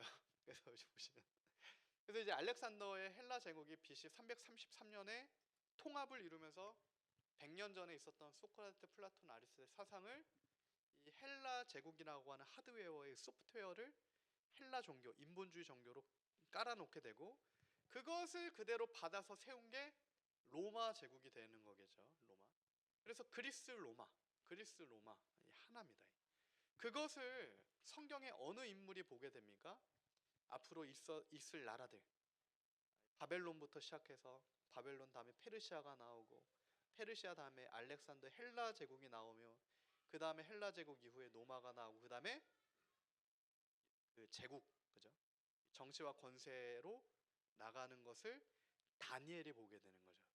다니엘이 산에서 뜨인 돌 하나가 그 정치의 이것을 다 깨트리는 것을 보여주잖아요. 환상으로. 실제 그게 나라들이었다고요. 해석해 주셨잖아요. 바벨론이고 페르시아고 헬라 제국, 알렉산더 헬라 제국이고 로마고 로마 이후에 있을 요한계시록 얘기하는 열불, 일곱 머리 열불이 있는 사실은 그 정치와 권세들인 겁니다. 큰 성 음녀 바벨론에 속한 것들이에요. 이게 가인의 계열, 그죠? 바벨, 인본주의 거기에 우리가 올라탈 수가 없는 겁니다. 근데 성경에 보면 요한계시록 보면 그 용에 그 머리에 누가 타고 있습니까? 음녀가 타고 있잖아요. 음녀와 거짓 선지자와 용이 하나가 되는 거라고요. 그 미혹이 이 시대 가운데도 있어요. 근데 양의 탈을 쓰고 있기 때문에 우리가 거기에 헷갈리는 거지 본질에서는 완전한 그 잘못된 게 있다라는 얘기예요. 그리고 이제 알렉산더 헬라 제국 장악한 이후에 이제 성경에는 말라기 이후에 구약이 없잖아요. 중간사인데 400년의 공백기가 들어갑니다. 이때 우리가 알 수 있는 사료는 요세푸스랑 이제 로마 5황제를 다룬 타케투스 연대기 제가 드렸던 거기 이제 고전들이 같이 있는데 이런 것들을 함께 비교해 보면 이 마카비 혁명 때 이스라엘 독립국가가 한번 다시 세워지거든요. 이때도 다니엘의 예언에 성취가 됩니다. 멸망을 가증한 것들이 막 성전에 제우스 섬긴다고 해서 피를 흘릴 때 이게 한번 다시 이제 일어나는데 이러한 것들도 우리가 예수님 오시기 전에 어떠한 역사들이 있었는지를 성경의 말라기에서 끝나기 때문에 그 공백의 400년 동안의 역사가 어떠한 역사가 있는지를 또 1차 사료를 통해 살펴봐야 돼요. 이런 것들을 다 지나서 예수님께서 오신 거구나. 그 400년이 또 있습니다. 이를 이제 요세푸스에 보면은 이제 재밌는 게 알렉산더에 대한 얘기가 나오거든요. 근데 알렉산더가 뭐라고 얘기하냐면 이렇게 얘기합니다. 원래는 알렉산더가 이스라엘을 완전히 멸절시키려고 왔어요. BC 330년. 왜 그러냐면 페르시아는 완전히 멸망했잖아요. 페르시아의 왕비가 에스더였고 에스더 이후에 왕의 술관장이 될 제국의 넘버 3죠. 왕의 술관장이 될 정도의 높은 위치에 있던 인물이 느헤미야였습니다. 그러니까 사실 유대 민족은 굉장히 페르시아에서 높은 위치에 있었기 때문에 알렉산더를 안 도와주겠다라고 얘기해요. 그래서 알렉산더가 페르시아 무너뜨린 이후에 이스라엘 완전히 이제 한 명도 안 남기려고 이제 두로 멸망시킨 것처럼 그렇게 쳐들어왔다가 오히려 이스라엘을 살려줘요. 뿐만 아니라 하나님을 예배하고 경배하는데 필요한 모든 것을 내가 너희에게 허락하겠다 이렇게 얘기를 해요. 왜 그런가 봤더니 요세푸스에 보면 알렉산더가 마게도냐의 꿈에서 어떻게 페르시아를 무너뜨릴 수 있을까 고민하고 있을 때 꿈에 지금 알렉산더를 맞이하러 나온 대제사장의 그 옷을 입고 있는 사람이 알렉산더의 꿈에 나타나서 너에게 페르시아를 주겠다라고 꿈을 꿨던 거예요. 알렉산더가. 근데 그게 알렉산더한테 일어난 일이었던 겁니다. 그래서 알렉산더가 그 대제사장의 옷을 보자마자 꿈에 나타난 하나님의 역사였구나 그것을 깨달아요. 하나님께서 바로의 꿈에도 나타나신 것처럼 막 꿈에 이렇게 왕들한테 나타나셨다는 얘기입니다. 그래서 오히려 이스라엘을 살려주고 나아가서 7년마다 조공도 내지 말고 하나님을 섬겨라 이렇게 이제 알렉산더가 얘기했다라는 장면이 요세푸스의 1차 사료에도 기록되어 있는 사료다라는 것을 우리가 이제 볼 수가 있어요. 그래서 이 모든 것이 다시 한번 이제 정리하면 이미 다니엘서 11장 앞에 보시면 다니엘서 11장에 기록되어 있던 하나님의 말씀이었고 이게 성취되었을 뿐이다. 뭐라고 기록되어 있습니까? 다니엘서 11장 1절에 바사가 페르시아잖아요. 새 왕들이 일어나고 그 후 넷째는 그들보다 심히 부요할 것이고 그가 부요함으로 강하여진 후에는 모든 사람을 충동하여 헬라 제국을 칠 것이고 그래서 페르시아 전쟁이 일어나게 되는 거잖아요. 이미 이런 것들이 하나님께서 말씀을 통해 말씀해 주셨다라는 겁니다. 그리고 다니엘서 11장 3절 4절에 보면 이게 알렉산더를 지칭하는 거잖아요. 그가 강성할 때 나라가 나누어질 것이고 자손에게 안 돌아가고 그 나라가 이제 나뉘게 된다. 그래서 알렉산더 사후에 자손이 없고 4개 나라로 쪼개져서 셀류코스 왕조 밑에 이제 이스라엘이 있게 되는 건데 그게다 이제 하나님께서 이미 성경을 통해 말씀하셨던 것이다. 그래서 이제 말씀의 성취다. 이게 중요한 겁니다. 말씀의 성취다. 모든 성경에. 그럼 지금 한번 생각해 보세요. 이게 이제 BC의 역사들이었는데 넘어가겠습니다. 이 BC의 역사들이 결국에는 다 성취가 됐잖아요. 예수님이 오시면서 다 성취가 됐어요. 그 성경에 기록된 아직 성취되지 않은 하나님의 말씀은 뭐가 남았겠습니까? 다시 오실 예수님, 그죠? 다시 오실 예수님에 대한 말씀의 성취를 우리가 기다리고 있는 거예요. 주님은 곧 다시 오시는 거고 그 말씀도 곧 성취가 되는 그 시대를 우리가 살게 되는 겁니다. 제가 10분 안에 마칠게요. 중요한 건 다 했습니다. 그래서 이거는 이제 사실 우리가 앞선 이해가 있으면 이건 그냥 점검만 하고 체크만 하고 그냥 넘어가도 돼요. 중요한 거 아니기 때문에. 소크라테스가 그러면 왜 나쁜지를 한번 살펴보죠. 소크라테스 변명해 보면 읽어보셨잖아요. 소크라테스 변명, 그죠? 소크라테스 변명해 보면 소크라테스가 이렇게 얘기해요. 나는 다이몬을 믿고 있는데 다이몬이 나한테 어렸을 때부터 일어나서 나한테 목소리로 알려줬다. 그래서 나는 죄가 없다. 이렇게 소크라테스 변명해서 소크라테스가 이제 죽을 죄목에 걸리자 나는 다이몬을 믿는다. 뭐 이렇게 이제 변론을 하게 되는 겁니다. 그 다이몬이 나한테 할 말을 주고 나를 움직였다. 그래서 그 다이몬은 분명히 나한테 내가 선한 길로 가도록 나는 정의로운 길로 가도록 알려준다. 라고 소크라테스가 그 플라톤이 쓴 거지만 직접 얘기한 걸 받아 적은 겁니다. 플라톤이. 그러면 소크라테스가 얘기한 지금 헬라 사상의 선은 다이몬의 음성을 듣는 거예요. 무서운 게 이제 한때 막 한국 학교에서도 막 명상 이런 게 열풍이 불어가지고 그죠? 명상하고 막 그러잖아요. 명상이 무슨 뜻인지 아시죠? 그 저승명의 저승상자예요. 그러니까 죽음을 생각하는 겁니다, 사실은. 그러니까 명상하면 이상해져요. 당연히 그럴 수밖에 없습니다. 명상하는 것들 한번 생각해 보세요. 요가, 그죠? 요가는 뭡니까? 힌두교의 수행 방법이잖아요. 신일합일, 그죠? 불교 명상하잖아요. 부처가 되려고 명상합니다. 그러니까 불교가 부처를 믿는 게 아니고 보니까 불교는 자기가 부처가 되는 게 불교의 목표예요. 비워내서. 그러니까 명상은 뭡니까? 저승명의 저승상. 나를 비워내면서 초인이 되고자 하는 게 결국 이 명상의 방법론을 통해 인간이 죄성으로 하나님 되고자 하면서 나가는 건데 그때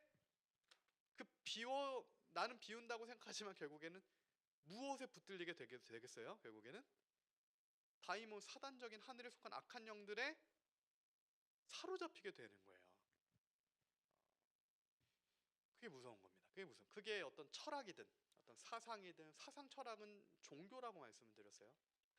그래서 유교도 있잖아요. 유교도 학문이라고 생각하는 유교. 근데 생각해 주면 이 조선이라는 모든 국가의 아이덴티티에는 종교가 있는데 조선이라는 국가의 아이덴티티에는 유교가 있었습니다. 유교.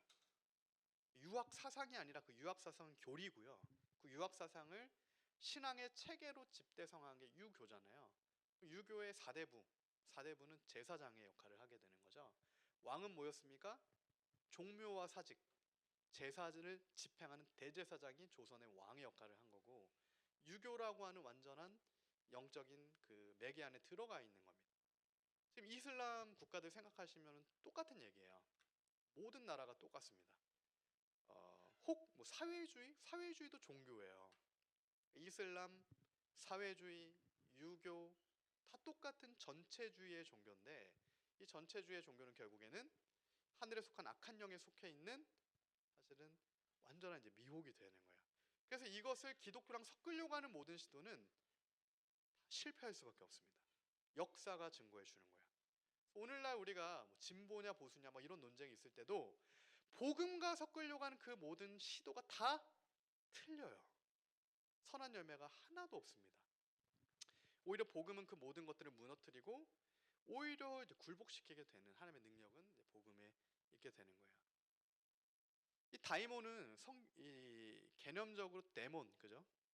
사단입니다. 실제 사단이에요. 그래서 소크라테스는 나는 사단의 음성을 듣는다 이렇게 얘기한 거예요.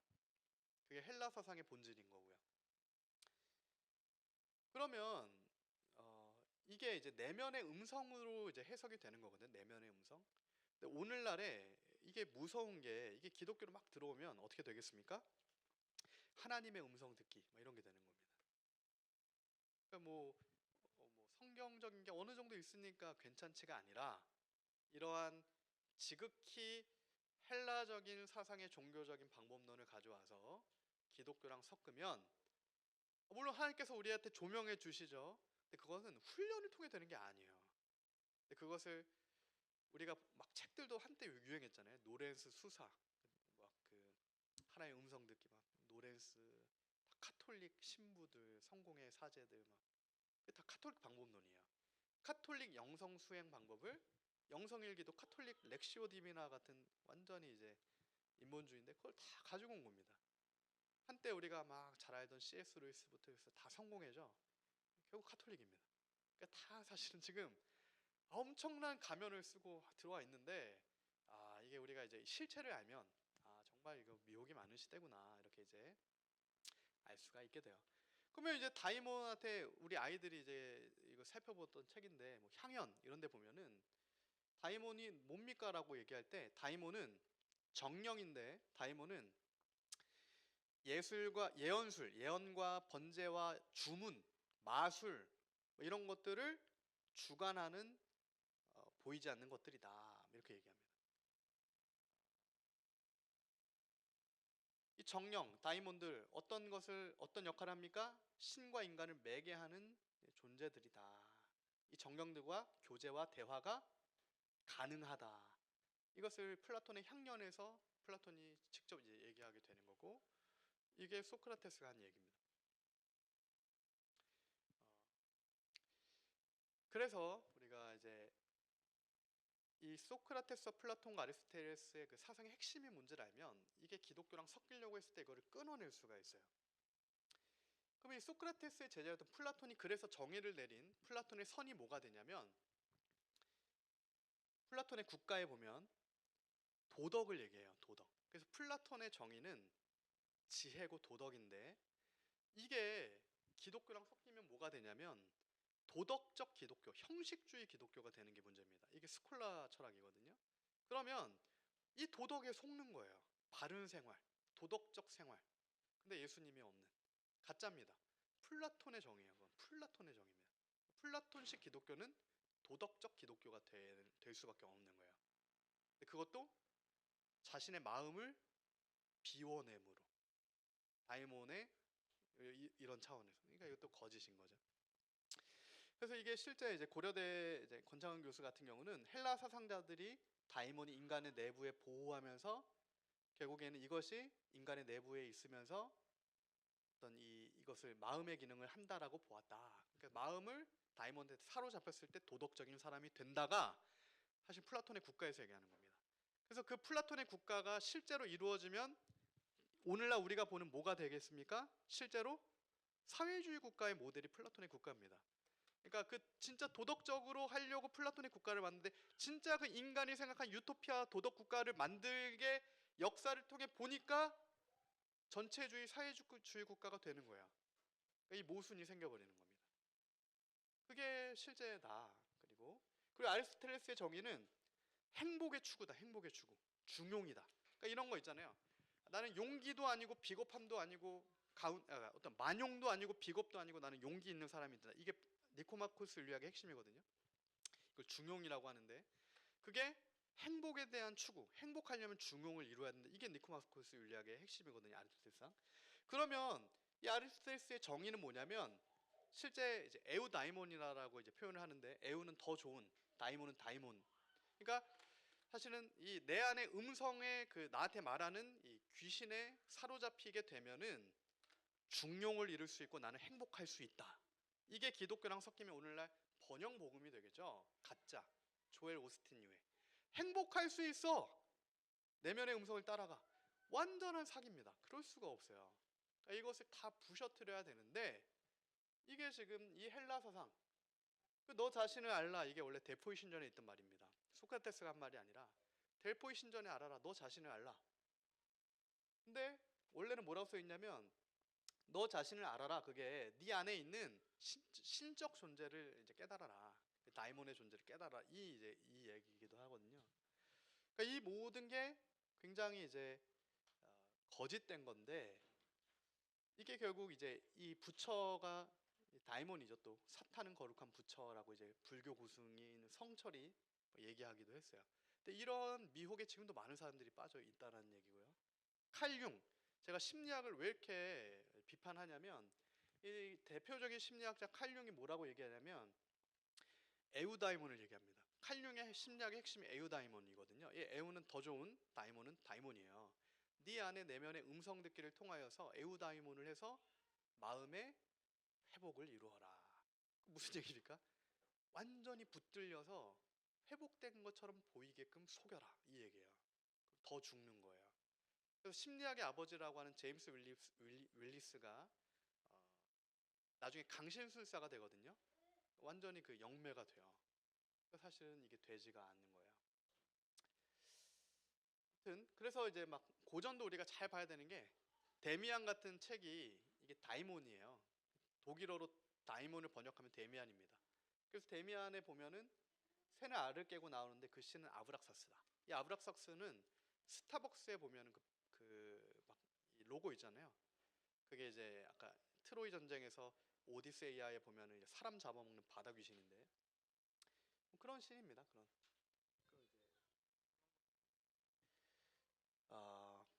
이제 뭐 그죠? 헤르만 헤세 다 이제 하나로 이제 가면서 오늘날 문화로 침투해 들어오면 BTS의 데미안을 모티브로 한 음악 이런 게 되겠죠. 그래서 우리 아이들한테 이런 K-팝 이런 거 보여주면 안 됩니다. 사실은 잘 분별을 또 해야 돼요. 뭐 이런 거 이제 사실은 하는 거거든요. 시간이 너무 많이 가서 그래서 이제 정리하면 중세 가운데 이런 고전들이 또 있어요. 노마 제국 세망사, 마키아벨리 군주론, 에라스무스 오시니아자 이런 책이 있는데 중요한 건 보세요. 정리하겠습니다. 이 교부 철학 BC 5세, AD 5세기에 보면 우리가 잘 아는 어거스틴이 플라톤 철학을 가져왔어요. 실제 팩트입니다. 신학교에서도 교리사회 때 배워요. 어거스틴이 삼위일체 하나님에 대한 부분 잘 변증했지만 원래 만이교 출신이었잖아요. 그래서 공과 과가 있는데 과도 굉장히 큰 게 플라톤 철학을 가져와 버려요.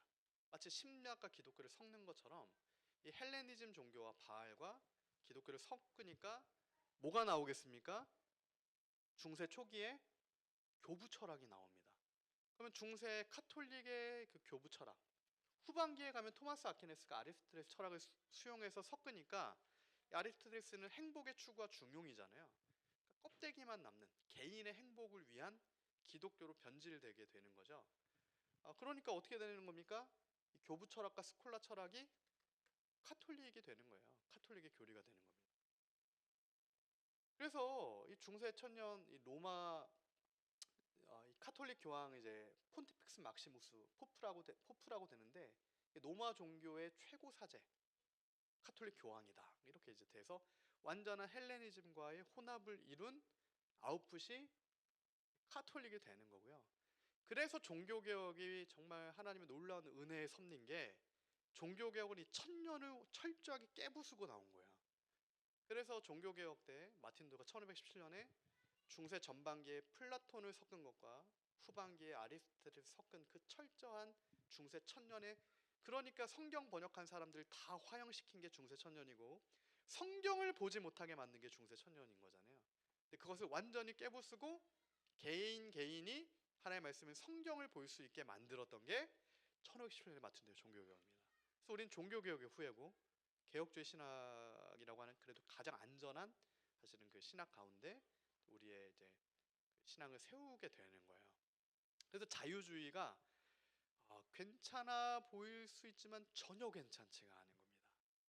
자유주의 신학이라고는 굉장히 이제 무서운 건데, 그래서 우리가 그 자유주의에 속지 않고 성경적인 반응 신앙생활을 하려면 이 종교개혁의 흐름과 웨스트민스터 신앙고백서라고 하는 1647년에 만들어진 현재 개혁교회 표준인 이 교리도 정말 철저하게 공부할 필요가 있어요. 33장으로 되어 있는. 이건 넘어가겠습니다. 그래서 이제 종교개혁의 5가지 핵심인데, 오직 성경, 오직 그리스도, 오직 은혜, 오직 믿음, 오직 하나님께 영광이다라고 하는 그 정말 핵심으로 우리가 날마다 리폼드, 개혁돼야 돼요. 그 외에 다른 인본주의와 같은 것들이 하나도 묻어나지 않게 잘 분별해야 되는 겁니다. 그 은혜가 오늘 우리에게 있기를 소망합니다. 그래서 제가 이제 앞으로 새가족 교회 끝나고 이제 웨스트민스터 신앙고백서 계속 이제 교리 교육을 6강 계속 진행할 건데, 이러한 성경적인 그런 바른 우리가 신앙을 어떻게 가져야 되는가에 따른 우리 믿음의 선진들이 이런 걸 다 배척하면서 만들었던 것들을 우리가 또 이후에 그게 이제 살펴보게 되는 거예요. 오늘날의 자유주의 핵심은 이 알미니안주의라고 하는 거죠. 이게 다 틀린 겁니다.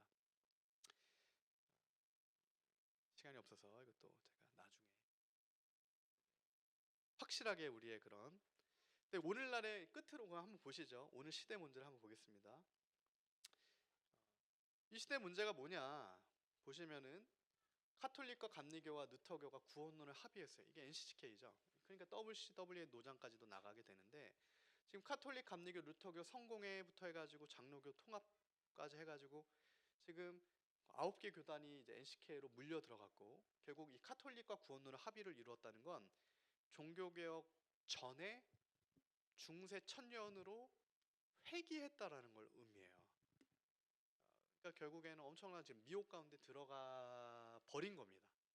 이게 1998년부터 막 이제 이런 것들이 이제 흐름이 이 시대 가운데 있는 거예요. 그래서 우리가 이것도 잘 이제 분별하면서 가야 합니다. 분별하면서 가야 해요. 그래서 우리가 다시 정말 오직 성경, 오직 그리스도, 오직 은혜, 오직 믿음, 오직 하나님의 영광이다라고 하는 종교개혁의 그 기치를 다시 붙들고 하나님의 말씀으로만 우리 삶을 다시 잘 우리가 정립하고 가정을 이루고 교회를 다시 이렇게 세우는 그 은혜가 있기를 소망하고 간구합니다. 아마 마치겠습니다. 사실은 제가 PPT는 굉장히 많이 준비되어 있는데 시간 너무 많이 가서 지금 못하겠고, 그래서 이제 애프터로 그냥 짧게 한 1분 30초 정도 얘기하면 17세기가 천재들의 세기가 되는 게 종교개혁 이후에 그 하나님 말씀의 그 이제 성경을 각자 보게 되잖아요. 그러면서 정말 이제 천재들이 많이 나타나게 돼요. 그러면서 이제 영국의 존 노크 같은 경우, 홉스, 리바이어던, 존 노크의 통치론, 이게 다 오늘날의 1776년에 미국의 어떤 자연법 사상, 창조주 하나님이 양도할 수 없는 권리를 줬는데 자유와 생명과 행복에 대한 추구다, 이런 천부 인권의 권리, 이런 것들이 다 17세기에 만들어지게 됩니다. 원래부터 있던 게 아니라 성경을 통해 깨달아 나니까 발견하게 되는 거예요. 창조 목적을 성경을 통해. 그래서 성경이 아니면은 이 시대 가운데 해석이 불가능합니다. 자유가 어디서 오겠어요? 하나님이 양도할 수 없는 권리를 줬기 때문에 국가도 개인의 자유를, 생명을 침탈할 수 없게 되는 거예요. 거기서 국민 저항권이라는 개념도 이제 또 나오게 되는 거죠. 그게 이제 미국의 이제 어떤 기독교적인 흐름과 1789년에 프랑스 인본주의적인 혁명이 사실은 또 우리 안에 이제 역사 가운데 이제 보여지게 되는 거고, 이런데 이제 경험론과 합리론 같은 경우도 결국에는 이제 철학적 반복론이기도 하지만 복음과는 상관이 없습니다. 20세기로 오면 이제 찰스 다인 이후에 니체, 마르크스, 결국에는 이 사회주의적, 지금도 우리가 보는 북한 전체주의 사회주의로 가게 되는 겁니다. 토크빌이 얘기했던 미국의 민주주의 같은 경우는 기독교 국가로서 어떻게 또 세워지게 되냐, 그것을 이제 1, 2차 세계대전이 끝나면서 사실은 하나님의 은혜로 말미암아 대한민국은 이승만이라고 하는 양반 출신으로서 첫 번째 개종자이기도 합니다. 하나님의 특별한 섭리가 있는 독립정신을 이미 20대 때 한성 감옥에 쓰게 된, 성령 체험을 하고, 이때 이미 기독교 입국론을 얘기했을 때 어떤 이런 헬라 인본주의적인 게 아니라 오직 성경으로 하나님께 영광 올려드리는 나라와 민족이 어떻게 될 수 있는가, 그것을 이미 이 성경과 고전을 이제 섭렵했던 이승만이 그때 그걸 깨닫고 그걸 한평생 기도하며 가는 거예요. 그래서 이승만이 대통령이 됐을 때는 이미 60의 노구가 넘었을 때입니다. 20대 때 그 비전을 받고 엄청난 50년의 고난을 시민권도 없는 상태에서 받게 되는 겁니다. 이 마지막 이 광야 외치는 자의 소리가, 그래서 우리가 돼야 된다, 우리 자녀들이 돼야 된다. 그때 사무엘 무어 선교사님이 각 민족은 위대한 세계 역사에 그들 자신의 위치와 의무를 갖는데 한국의 사명은 뭐냐, 동방을 밝히는 유일한 등불, 기독교 등불의 사명이 조선에 있다, 이것을 말씀하셨어요. 사무엘 무어 선교사님이 돌아가셨을 때가 을사늑약, 을사조약이 막 일어날 때, 가장 어두울 때, 그 성각자의 이제 비전을 하나님이 주셨던 거죠. 그리고 이후에 하나님의 모세와 같은 사람들을 통하여 지금 우리가 누리고 있는 놀라운 그 열매들, 하나님을 찬양해도 잡혀가지 않고 정말 이 놀라운 이 은혜를 주신 거예요. 하루아침에 주신 게 아닙니다. 그러므로 오늘 또한 우리에게도 그 기독교 등불의 사명이 우리 안에 주어져 있습니다. 이 흑암을 밝혀야 되는 그 사명이, 북한의 그 어둠을 밝혀야 되는 사명, 주님 다시 오시기를 복음의 그 등불을 밝혀야 되는 사명이 오늘 우리 모두에게 있다. 그 등불의 사명이 감당이 되는 우리 주님 복된 모두가 되기를 소망합니다. 기도하고 마무리하겠습니다. 사랑 많으신 주님 감사합니다. 하나님, 오늘 새가족 교육을 통하여서 하나님을 경외하는 지혜, 그 회복이 우리 안에 있게 하시고 하나님을 아는 마음을 주셔서 시대 가운데 우리가 미혹되고 같이 혼합되는 게 아니라 주님의 선하신 뜻대로 나아갈 수 있도록 은혜 베풀어 주시옵소서. 예수님의 이름으로 기도합니다. 아멘. 긴 시간 고생 많으셨습니다. 혹시 뭐 궁금하신 사항, 질문 사항 있으십니까? 궁금하신 사항? 언제든 궁금하신 사항은 감사합니다.